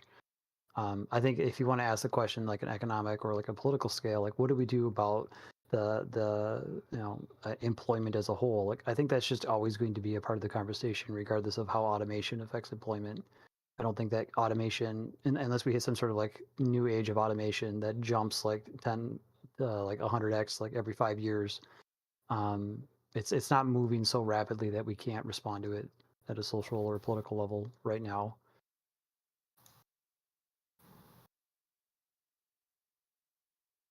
Yeah, change is always going to happen. You can't really stop it. It's not really particular to AI, even though AI or automation like speeds it up in certain regards. But it's always been an issue since the beginning of like any type of economy. Like there are people who will make arguments that AI is somehow different, but we haven't entered the threshold where AI is automating things at a more general level than just normal tooling or normal algorithms or normal programming or normal automation. Like it's right now it's still within the spectrum of like standard replacement levels. We'll see instances where like AI could do really impressive things and like suddenly take out like little cottage industries, and that's true. But as you were saying, right, like that's been true forever. And even when it comes to like the old like agricultural like advancements that are like tools that like just upend like an entire sector, like it's happened before with like much more like rudimentary technology. It's not new.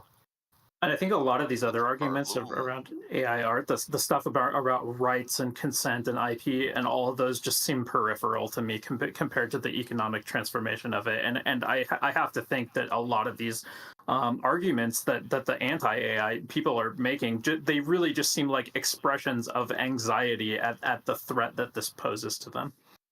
Well, of course, right? Like all those people are going to argue from like that viewpoint. So like their lens of analysis is going to be much narrower. It's going to be, how does this thing affect like my existence? They're not necessarily thinking of like all the externalities. And I don't necessarily think they have to, because they're not receiving the benefits of the other end of it. So they shouldn't be concerned with that. They should be like arguing from like their position that they're being affected by. So like to us, it might be like, well, there's all these other, or like to non-artists, it might be like, well, there's all these other externalities that are affecting it, and it plugs into like a bunch of different systems.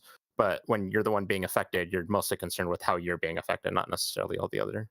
Yeah, but you factors. might hear that expressed in terms of a lot of other things that don't seem at face value like they have anything to do with that, right? And I guess was kind of the point I was trying to make was that, for example, artists being really upset about their art being used without their consent. I mean, sure, that is a real thing that they could object to, but it sort of feels like a lot of the anxiety that's attached to that is not really about the consent thing. It's anxiety that's carried over from the economic thing.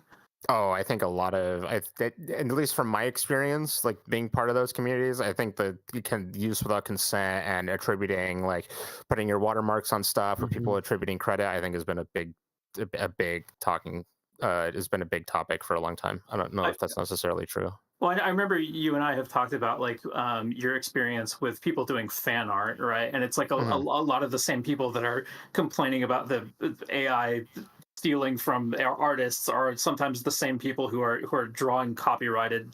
Yeah, sure. Like there's art. tons of hypocrisy there for sure. I'm not What arguing about that. I just think Creative it's Commons though? What about all the alternatives? What about AI creating the ecosystem space so that like Booksmarts can get paid for doing stuff that isn't coming directly? It's coming from commissions and other stuff. It's not the the long tail necessarily. You could put all this stuff into the public domain. So there's so many different opportunities of what's being opened up here. I mean, look, folks, okay, art is gonna art, okay? That's not exactly like necessarily the most even some grandmothers make artists look like boomers. Just I'm saying. personally against anything that enables Booksmarts to profit more. True. Oh, you're so mean. Jeez Louise. This is Sour Cat. Booksmart shouldn't make any money. True. How is he supposed to like live, Book does He's that gotta for get himself. You books don't need to get do smart. anything. He's doing Books okay, don't trust eat me. themselves. I think he should be having $1 million a day. So I think Then he could like buy us all a beer. one topic how that about the modeling and the training thing that I think is interesting that we didn't get time to talk about is kind of the black box aspect of the way that AI functions under the hood, right? And so one of the perverse incentives that's hiding here that we need to be careful about is if we push Stable Diffusion into this situation where we punish them for being open about the way that they built and trained and like performed their algorithm, big tech is going to hide this behind a black box service that you don't get to peer into, and there won't be any precedent to say that they must release their You mean training like models Google's? and they must The like show largest how their models work. expenditures on And there AI won't be development. and there won't be Like any Google sort of like doesn't have any disclosure at all. and there won't be any sort of like accountability for how how it operates, right? And I think that leads us to the situation where things could get really bad without realizing it.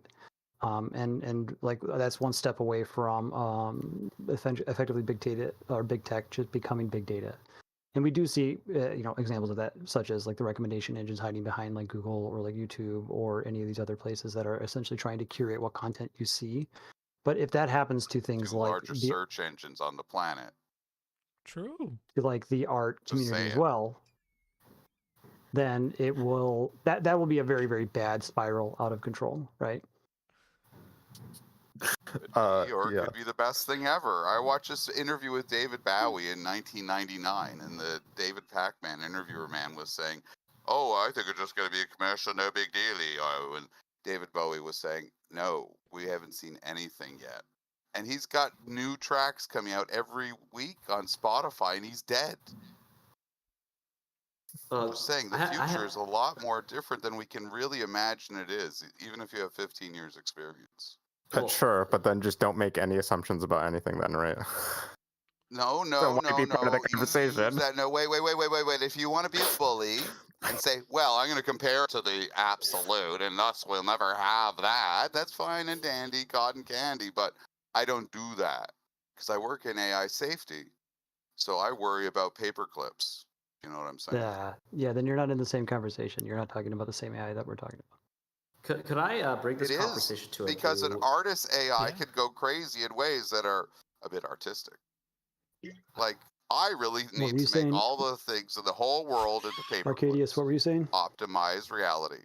Sorry. Arcadius, what were you saying? You're good. You're good. I wanted to bring this conversation to like make a parallel between AI art and deepfakes because like artistry. When we talk about copying art, there's also like parallel in the sense that when people are creating deepfakes, you're kind of copying someone's identity and like kind of mixing in with someone else's like identity in the sense, right?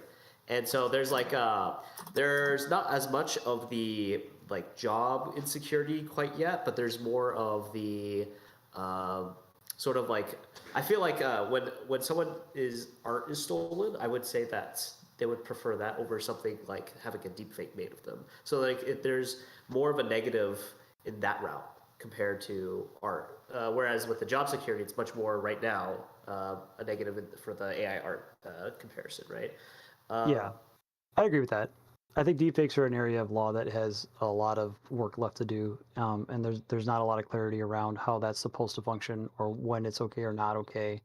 I know that certain actors are including clauses that prevents anybody from digitally altering the way that they look on screen, and I know that some studios are already making slight adjustments to things like whether their eyes are open or blinked or whether they're looking at the camera. Like there's already precedent for a lot of these things that are happening at a level that we don't notice them because it's happening inside of the production process. And from a legal perspective, we don't have precedents for these things. This is something that has not been clarified in law, and it isn't something that like we even know what the ramifications of it are going to be. So Well, I think it's a very, very good There is the topic. precedence that most every contract in Hollywood says that everything about your likeness is owned in perpetuity into every single format. Some kind of quantum tachyon thing. Who knows? The law is already to some So degree if you're interested in that settled, topic, you should but watch the movie The interpretations Congress of where because The it's Congress going. talks about that, and it's really interesting I because they talk about I that don't just specific watch movie. that, but yeah. You saw the I mean, movie? It's a good movie. It's interesting. No, I read about law of these things. Oh, I'm saying like the understanding movie The things. Congress is a fictionalization of a future where essentially actors become irrelevant because their likenesses What, have, in have 5 essentially years been when sold or like the commodified. NVIDIA 4050 No, 50 no, it's a 50 fictional Ti has like synthetic fictional video movie. and you just say, show me a video with Mr. Hen and a hen? Yeah, A something comedy like that. video. A little Like bit. a It's cop buddy fictional. comedy. I do Not actually have to drop. I entertainment. hit my time for this. I got to go grab some food before my next meeting. Thanks for everybody. right. It was See pleasurable. ya. Thanks, See man. ya. Nice talking with you. Thanks, Hen. Herd the cats. That's important. Yeah, I mean, going back to the deepfake thing, like the legal backing or the legal areas are not really well developed, right? But I would say that the tech that creates deepfakes isn't even necessary to create those deepfakes, right? So with the AI art stuff, you could use Dream Booth to train off of a person's face in less than 5 pictures and under 15 minutes. And then you can apply that to any scenario, especially with like hyper-tuned models for NSFW content. And then you would effectively recreate deepfakes in picture form. And then when you add on the certain extensions to make it more of a video, and then deal with the problems with consistency, which have plagued that technology currently, but has been, as we've seen, Corridor Digital made effectively anime using the technology, and they solved the flickering problem. So if you combine all those things, you still have deepfake without resorting to what people refer to as the tech in regards to deepfake. So the problem, all of the problems in just Stable Diffusion, all their extensions are kind of all in that one tech. You don't even have to worry about the Deepface Live or deepfake tech over there.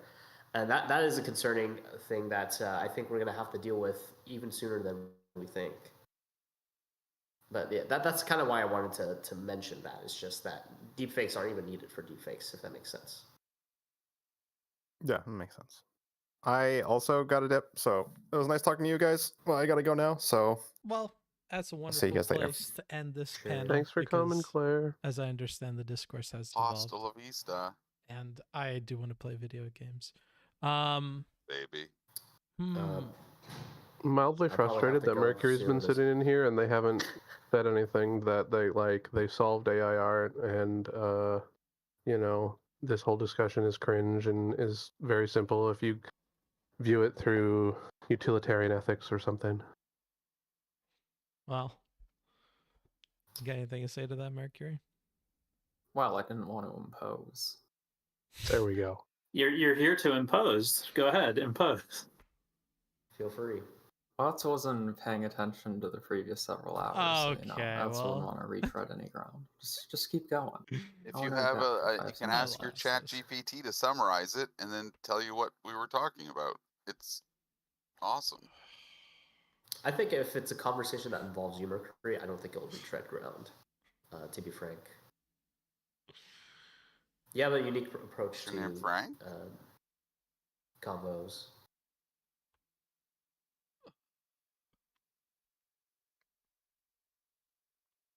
You know, I thought you guys were talking about autistic AIs. Artistic? Oh, that's a whole different story. They were talking about like Temple Grandin being replicated in a system like Arnold Schwarzenegger was. Are autistic people going to get replaced by AI? Is that the next revolution? Let's hope so. Maybe it's We I need thought more. autistic brand of people were sentient AIs. Autistic people are making all the AIs. It wouldn't surprise me if the AIs inherit a little Ding, bit of ding, their ding. disposition. The geeks shall inherit the only earth, hope. eh? Yeah, we can only hope, exactly. Synthetic music. Did you guys talk about that? I only caught about the last half hour. Right now, from what I can tell, the AI music stuff is very rudimentary, and a lot of it the progress has been slowed down because of the major hold on the copyright industry that the music record labels have for that area. I believe Harmon AI is the text to music side of Stable Diffusion, and I believe this is something that they've alluded to in interviews before. Currently, the only ways that I'm aware of in which text to music is something that people can do is through something called diffusion, and it's something that so effectively someone created a way for Stable Diffusion to generate spectrograms based off of like descriptive musical text, and then play those spectrograms. But it's extremely rudimentary and not really good, but that's kind of expected. It's so. Well, everybody, I am going to dip. Thank you for coming. least it's Thank you for stable. doing the panel. I've been muted this whole time. Yeah. Oh yeah. I I've saw heard you you talking, speak in, and I like- And the almost wanted panel to say ends the something. same way it started, Well, completely. It's been a lovely panel. Thank you all for coming. I'm going to dip because I want to go enjoy the rest of my Saturdays. I'm sure you all do as well. If you want to stay in here and chat about stuff, feel free to, but I'm going to bounce and play video games. All right. Thank you very How many much. times did you try to say that while you're muted? I'm curious. There were a few times. But we haven't heard you for like 20 minutes, probably. Yikes. Okay. That's my bad. The entire time. Well, you were I've been concentrated here, on They Are I was- Billions. I was afraid you were like you were scared off by my my loud voice. No. I think it was basically whenever Mercury and Saxon joined. That's when I noticed you being muted, so it was a while ago. Yeah. But rip. yeah. Well, I'll talk to you all later. Have a good one. Thank you. All right. Have a good one. Thank you. Great to see you Have a back good on the one. streamies. Don't go insane though. This place is toxic. I'll try. All right. So that was the panel. I know I'm not, a superb host. Okay. I did start playing a little bit of There Are Billions because I just wanted to let them have their free for all. And, it is what it is. I also much prefer having non-streamer people on. I know you guys probably prefer streamer people, but at least for me, it's like different people from different walks of life with imperfect ways of talking with each other. And I don't know. It's refreshing to me. I like it. In the future, I would like to do a version of these with, here, let me go ahead and give you guys something to look at. I'm totally neglecting the viewing experience. Well, let's get this webcam working now. I forgot how much finickiness there is to this. It was good. Yeah. Well, yeah, I do. I think we got to get through everything I wanted to get through. I'm personally satisfied. As far as how entertaining it is for you guys, not really a factor here. I am trying to do more of what I want to so that streaming isn't some like ugly task that's on my list of things I have to do that absorbs a Saturday from me. And I would say that I had fun with this one. And when I got a little bit bored, I just started playing There Are Billions. And then, you know, if Steven could do it, I could do it, dude. If I could, you know. So a part of me is tempted to just keep playing There Are Billions and talk to you guys for a little bit and maybe put the chat in front of me. The only question in my mind is how I would display the chat. I suppose I could keep you guys on my phone. But we could talk a little bit. We could do a little bit of like a follow-up on the panel, or like, you know, if you guys have questions related to that or anything else, because I know I never streamed anymore, I'd be happy to answer them. I'll put the phone in front of me here, and and I'll play some video games. Hugh didn't show. I'm kind of surprised by that a little bit. Because he is so eager to fight, but and they're not the best people to fight with, I guess. Let me just read all my old I'm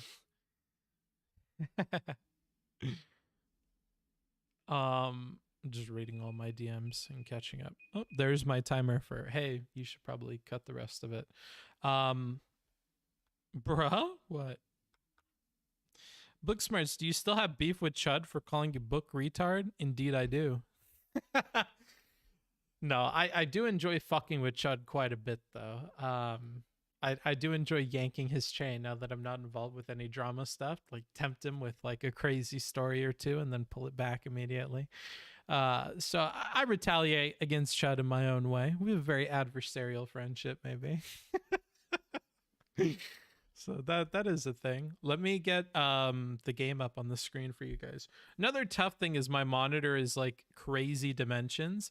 I suppose I could just put it down in here though. Let's see. Let's go to game capture. I know people say don't use game capture, but I don't really care. And then I'll make this small. Very, very small for you guys. And I'll tuck it into the left-hand corner. Like those ADHD TikTok videos where you have the little thing so you just have something to look at. I feel like the camera was just a little bit different, maybe. Oh, no, other way. I have like a super adjustable camera now, and I should move up a little bit. There you go. Like a TikTok live stream. Have I been missing notifications, or has it been a while? It's been a little bit. Not gonna lie.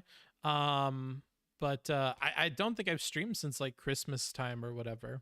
Let me also turn the volume up on this because I do want to hear it. Otherwise, I get fucked.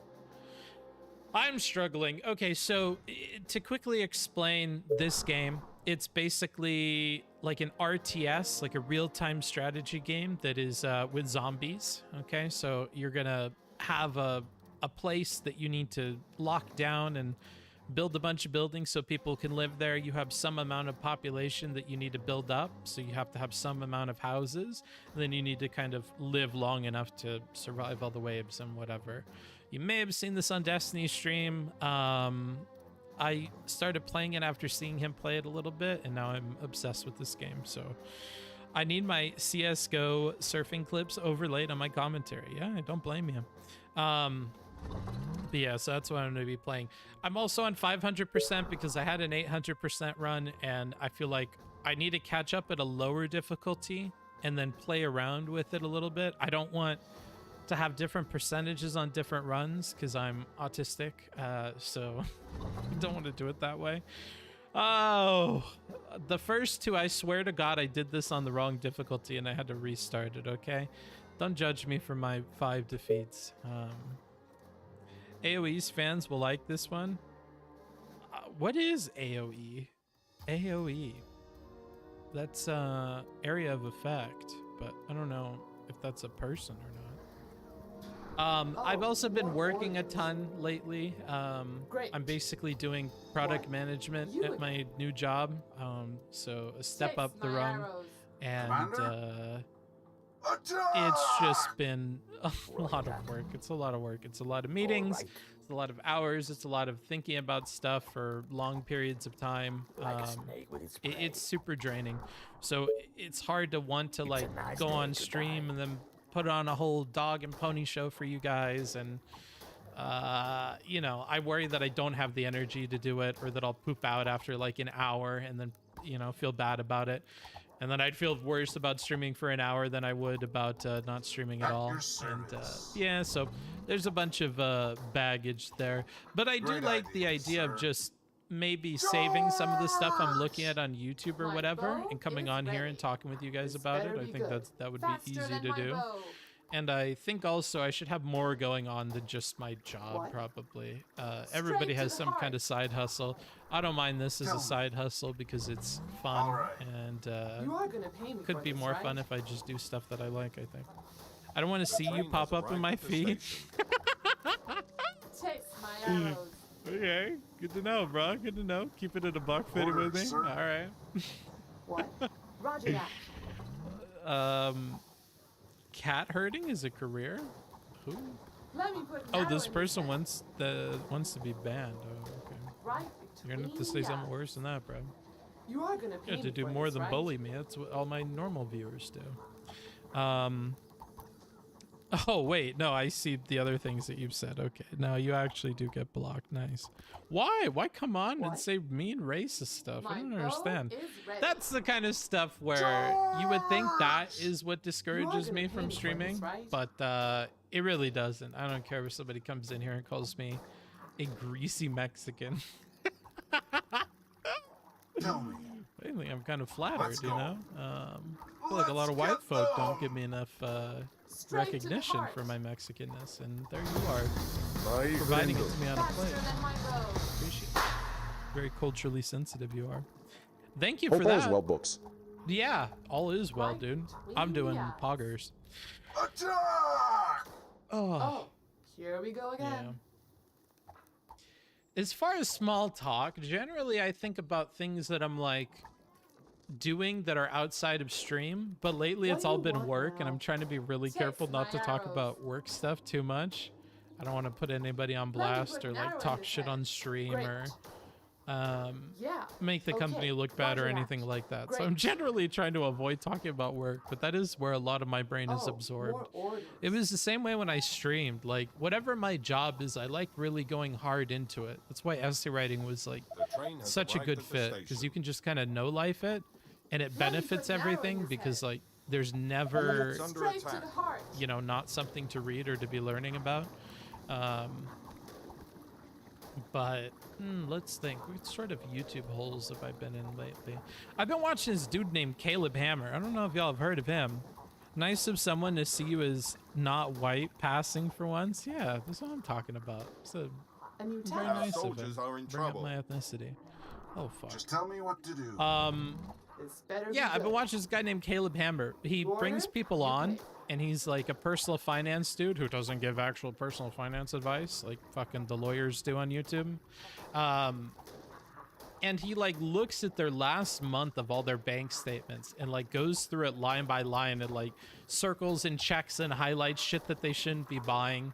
And then he opens up with the question of like, so how do you feel like you're doing financially? Like, what is your perspective on this? And almost always they think they're doing like, I'm doing like pretty decent. I don't know, I used to be like a lot worse. Now I'm doing a lot better. So, you know, I feel like on the whole, I'm probably doing like all right. I'm not the best, you know, whatever. And he's like, well, starting bank balance was $2.26. Ending balance is -12. So let's go through that, and let's also review your credit karma and these $12,000 of credit card debt that you got going on here. Very interesting. And I saw in your statements you're adding to that every month, because you mentioned you're working on paying that off. You paid a total of $267 this month, which, I mean, your minimum was $200, so you definitely went over your minimum. That's great. But you added $380 to that same card, so... And it's just like you can't argue with them because it's all fucking numbers on a spreadsheet. And so they'll come up with all these BS excuses for like why their shit is fucked. like something everybody will say is like, okay, but last month was like a really weird month for me, like abnormal. I was moving, I had friends come over, I had a trip I had to go do. And he's like, it wouldn't matter what month it is that you came in here. Every month is a special month, and that's something you got to crack. And so people have these defense mechanisms that they use, and it's like the same thing every time. You see like the same 3 or 4 defense mechanisms, or like people will joke about how bad their situation is, but like they'll do follow-up sessions with these same jokers, and they're like still not fixing their shit. And it's like, oh, you're just like coping with laughing, like you're making jokes about it, and you're never ever gonna work on fixing it.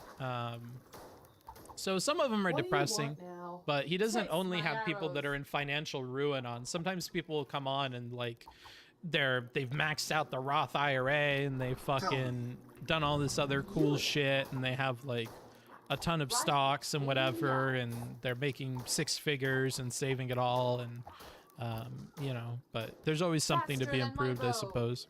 I found Caleb Hammer's channel and have binged every episode. After I watch a session, I have to update my budget. Yeah, that's what I like it for, is it kind of keeps me honest a little bit. Like, I think, what would Caleb think about this purchasing decision that I'm making? Or yeah, just staying on. Dude, I'm so fucking... How many days have I wasted? 3 days? I haven't even built a single fucking building.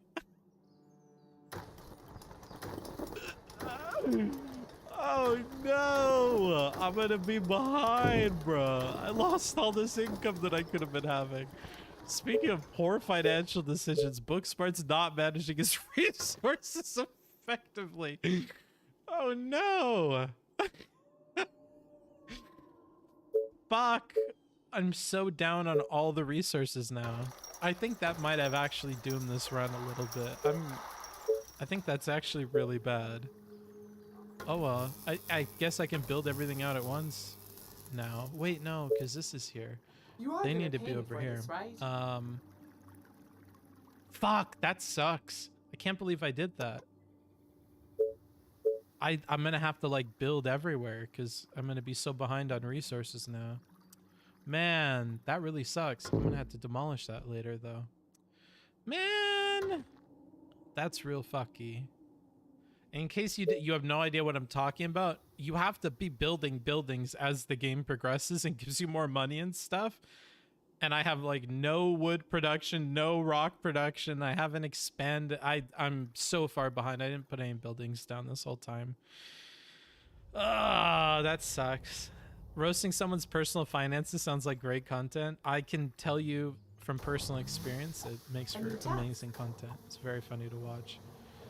Man, that's really rough. It's all coped to make me feel better about my own financials, like the old kick of intellectual superiority I got watching Ben Shapiro. Oh, interesting. I guess those could be similar feelings when you feel like it's so obvious and you've got the answer and everybody else is dumb. Attention. Building complete. This is real fucky too, this whole situation. I need to wait for this tower to finish, and I can't even build barricades because I don't have a fucking sawmill. Attention. Building complete. And I don't have the workers for it because I didn't have any buildings built. So now I gotta wait for the train to bring more workers, and I can't even start getting wood.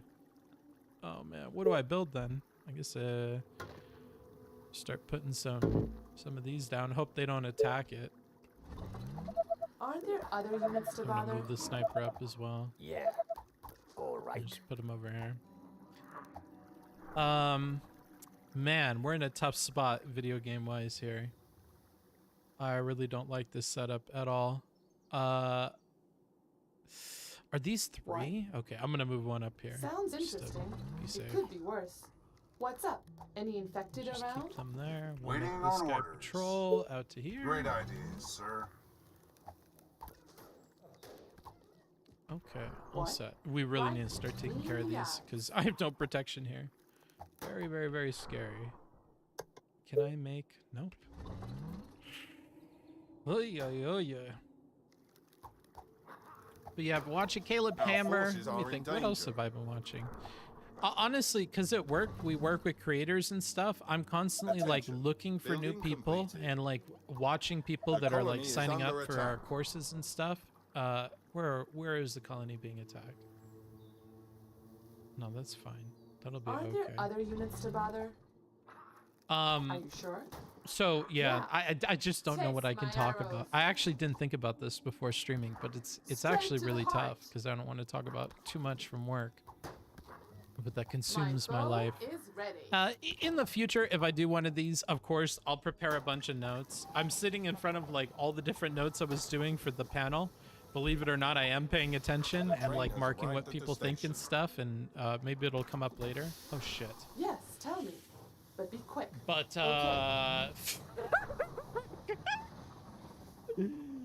baby, no. Another loss in the books, boys. Let me put an arrow in his head. Stop them. Yeah. This is so doomed. What's up? Any infected around? No, we got this. We got this. Surely this won't spread. This won't spread. The infection stops here. No. Where else are they breaking in? Yes, tell me what to kill. At your service. That will be That's easy. not good. Let's just put him here. Of course, my He'll commander. stop this Our infection. buildings Oh are being no! Why attacked. aren't you shooting, you dumb My bitch? bow is ready. No, don't even worry about it, bro. Right Can I between select the him? There we go. They are infecting our buildings. No.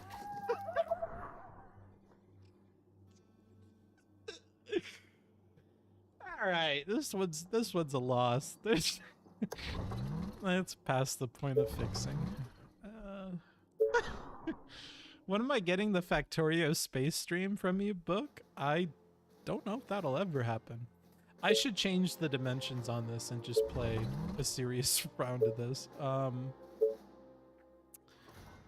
Why can't I change my resolution? Huh. Maybe because I have to do this. Yeah. And then let's make this 1920 by 1080 for the people at home. Oh, the game has to be restarted. Hello. Book's alive. I am alive. I am alive, and maybe not the most entertaining in the world, given that I did not come prepared to speak about anything, but I do just want to hopefully play one round where I win of There Are Billions. I feel like that's a good goal to have before I close the stream. And if you guys have any questions or you want to talk or hang out or whatever else, that's totally fine by me. I think another thing I'll do, I'm tempted to end the YouTube stream and start playing music. I could probably play music and just this video will get blocked, which frankly probably doesn't matter because I want to listen to my Spotify music. And I'm sure you guys would rather listen to Spotify as well. And then let me grab a scene that will be for this game. This is normally my scene. Huh. Well, let's do this. Okay. We are not watching Mr. Girl v. Brittany.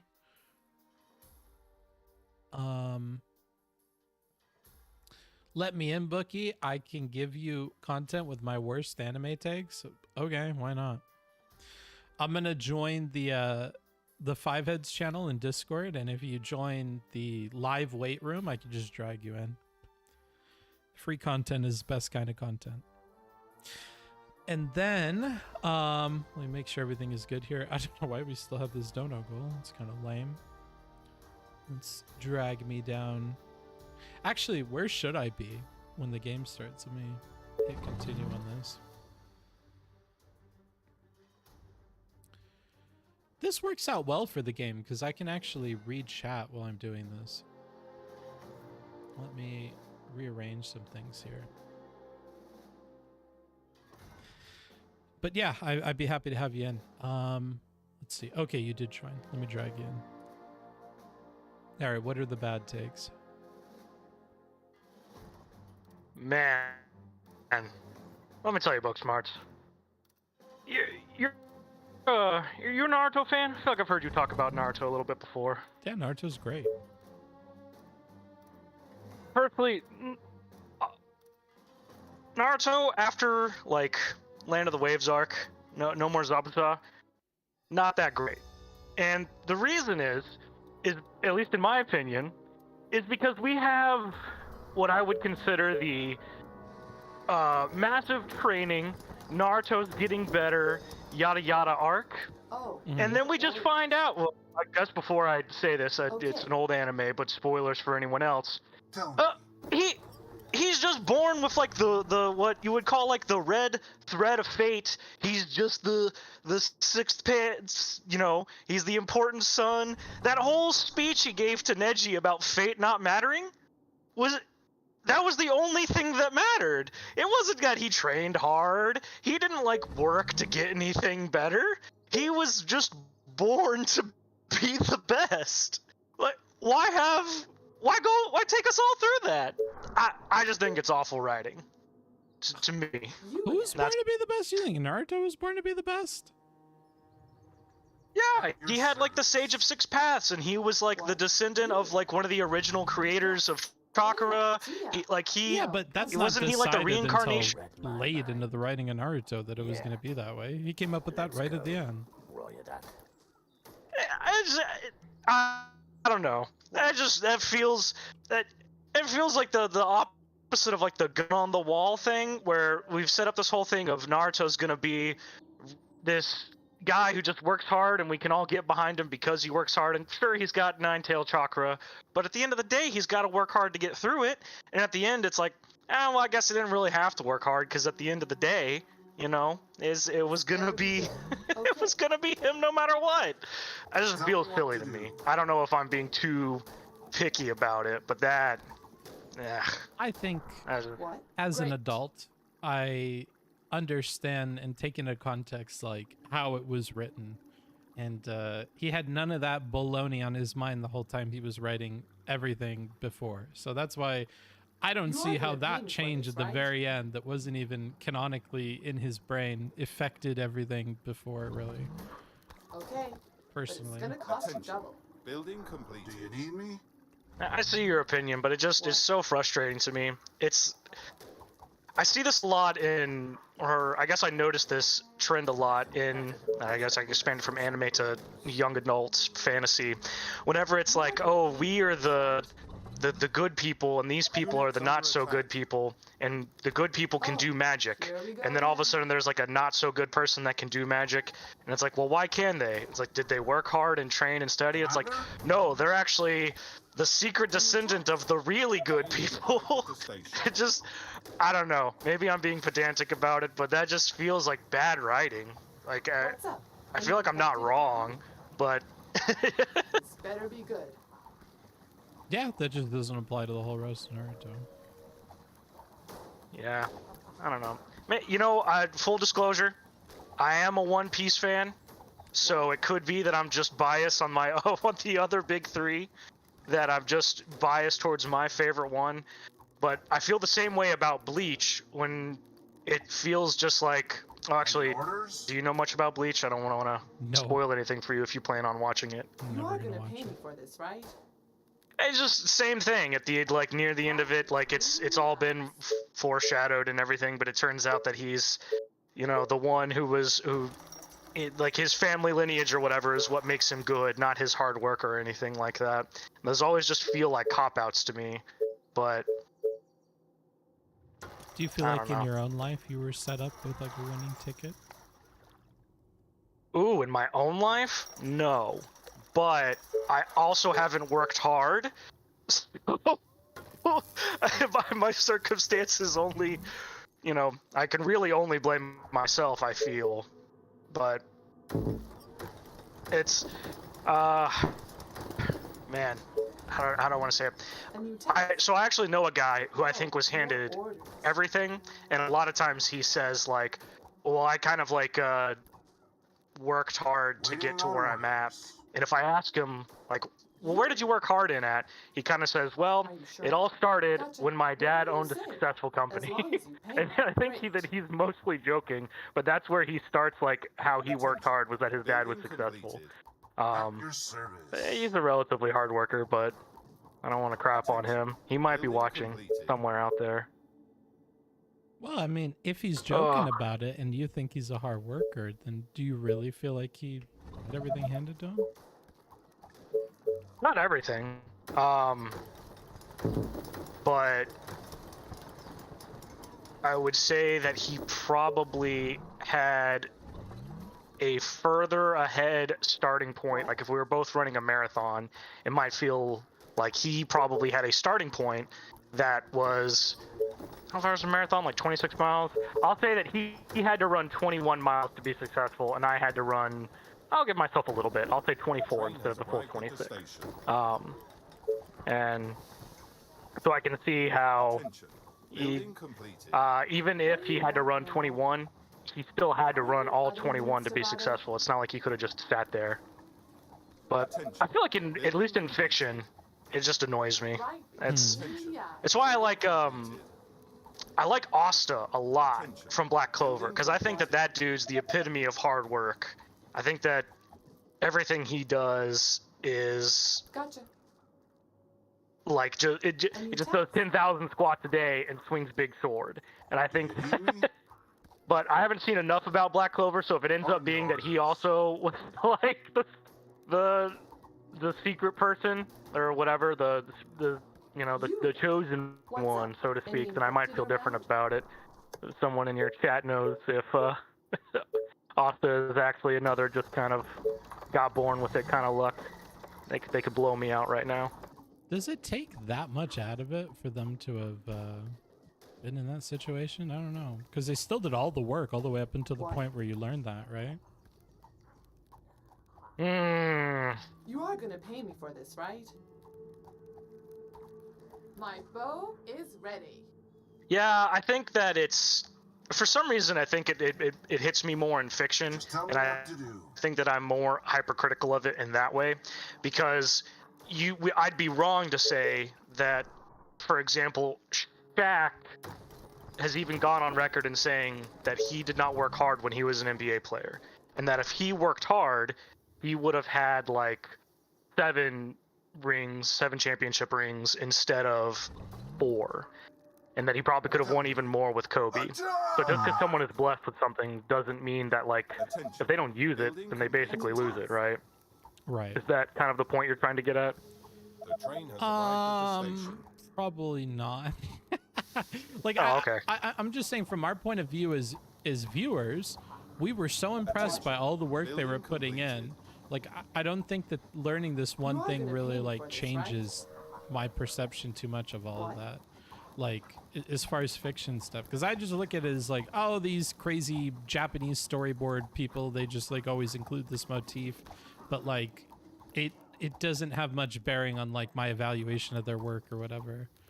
Like it would have to be like super contrived. Like, I don't know, like Black Zetsu bothers me more than the god shit. Like, wait, so he's tricking everybody the whole time and like in shadow manipulates everything? Like, that's a bit annoying, but at the same time it's also like, maybe compared to other people I have an easier time just being like, oh, that's not true. I don't believe that. Nope, you're bullshitting. That's not real. Like, if you didn't do a good enough job building it up, I'm not gonna play along with your fantasy that's what was happening. Charge! Our kill our enemies. Yeah, I think I would say that you're right. I think you've at least made me reevaluate, I guess, the way that I look at it, and that one point shouldn't erase everything. Just upset about Zabuza, man. That was such a cool character. That was probably my favorite character. That's what it comes down to, your childhood trauma with Zabuza. It's all related to that. Childhood trauma related to finding out that Haku was a boy too. Like, because like I think I was like 11 or something, and I'm like, that's such a pretty girl, and then it wasn't a pretty girl, and I was like, and then now like I've got that at the back of my head anytime someone shows me an anime character like that. I'm like, is this a guy or a girl? Like, and as I've gotten older, it doesn't matter so much anymore. But it just helps me, I guess, like understand the dynamic between characters a little bit more, depending on, I guess, what they identify as, but they don't identify the author would identify them as something. But, Right.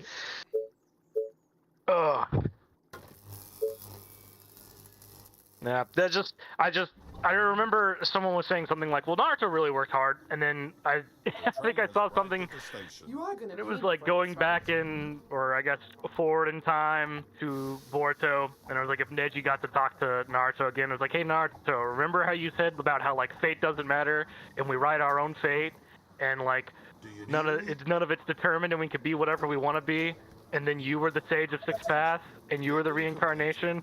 Remember that, Naruto? And I was just like, yeah, this fake dead Neji's got a point.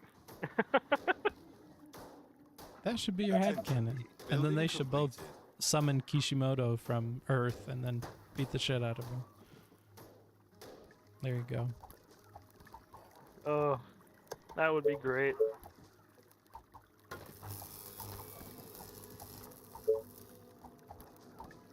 Hey, you've talked about the Wheel of Time, right? Yeah. And the way that magic works there. Mm-hmm. A new task. I think you're the reason I started reading Wheel of Time, because I didn't think that you were explaining it. Well, I didn't think you were explaining it poorly, but I listened to you explain, I guess, kind of how... Is that the one where magic works? So it's like women can use it and men can't really use it? Or they can, but it makes the ick or something? Yeah. Or is that a different one? No, that's that one. Yeah, I remember you explaining that, and I was like, man, I'm really lost. But I was just watching you talk about it, so I couldn't, like, ask you to elaborate on it, to be like, hey, this recording of Booksmarts, do you think you could elaborate on that for me? And I was just so confused that I had to go read it.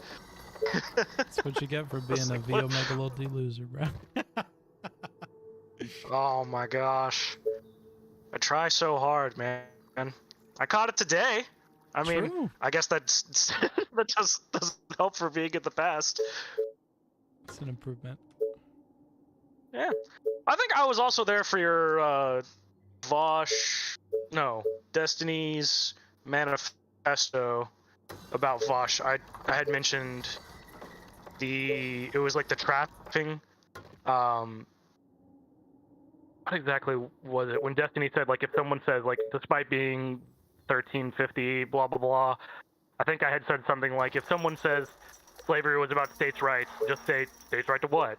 And then, like, just kind of, like, we'll let them trap themselves. Mm-hmm. But, yeah, listening to you was always great because, or, like, watching your reviews, because it made me slow down and listen to people so I could compromise, and it's, like, really helped. I would say every single relationship I have, personal, romantic, financial, like, being able to, like, listen to people. Okay. So. Well, that's good to hear. I'm happy it had a positive influence. Yeah. Are you sure? Great. Because it could have had. Yeah, I mean. You again. It's. Sorry, this fucking game is triggering. Yeah, you look like you're not having a great time. I have no idea how to play, so I wish I could give you some advice, but I lost my I fucking don't. Rangers. I've got nothing for you. Now I'm fucked. God damn it. When I do this windowed mode shit, I don't know, it doesn't detect that my cursor moves to the side of the screen, so it doesn't pan the camera. So I'm like struggling to move it around. I'll have to ask Steven about this.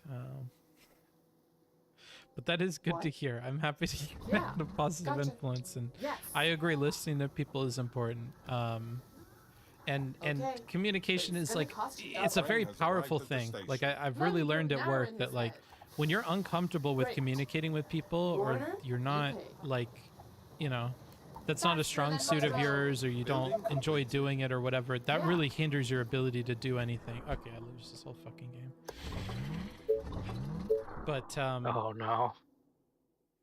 Yeah, I feel like it pays off to just work on that. and you fuck everybody else over if you can't write things concisely or whatever. It can confuse everything for everybody else. And on that note, I am going to bounce because there's no way that I can play the game this way. But it was good talking to you. Well, thank you. Yeah, thank you for talking to me and listening to me complain about Naruto's ending. It's so frustrating. I think I'm just going to do what you suggested. Madara was there, and then once they beat him, that's it. The show ends. Nothing else happens past that. Fake news, fake anime. You know, like it's everyone tells me there was a season 2 of Death Note. I've never watched it, so I don't think there is. You know, you know, it all happens, and I'm like, man, what a great ending to this anime. I just pretend season 2 isn't out there like a real life Avatar. You know, that movie didn't happen. I've never seen it, so it's not real. Yeah, or the last 10 minutes of Oramo. You know, for all of us, we have our version of that. Anywho, yeah, I'm gonna bounce. Have a good one. Thanks for talking. Boop. Okay. I'm pooped, honestly. I'm very, very pooped. I don't even know where to look for the camera. It was cool hanging out with you guys. It was cool doing the panel. Thanks to all those people that came and did that. A lot of those people come from the Booksmarts Discord, and that's where I picked up a lot of them. Yeah, and thank you to Saint Nick for organizing it and putting everything together and making the document with the questions. I do appreciate that as well. Yeah, maybe more in the future. I would like to try and stream more. It's just I have to get all my ducks in a line. I have to have, at the very least, things I'm prepared to talk about. Otherwise, I feel like I'm bombing. You know what I mean? Anywho, thanks for the panel in the stream. No problem. No problem. Have a good one. Thanks for showing up. Thanks for hanging out. Thanks for chatting if you chatted. I'll talk to you guys later, and hopefully later comes sooner.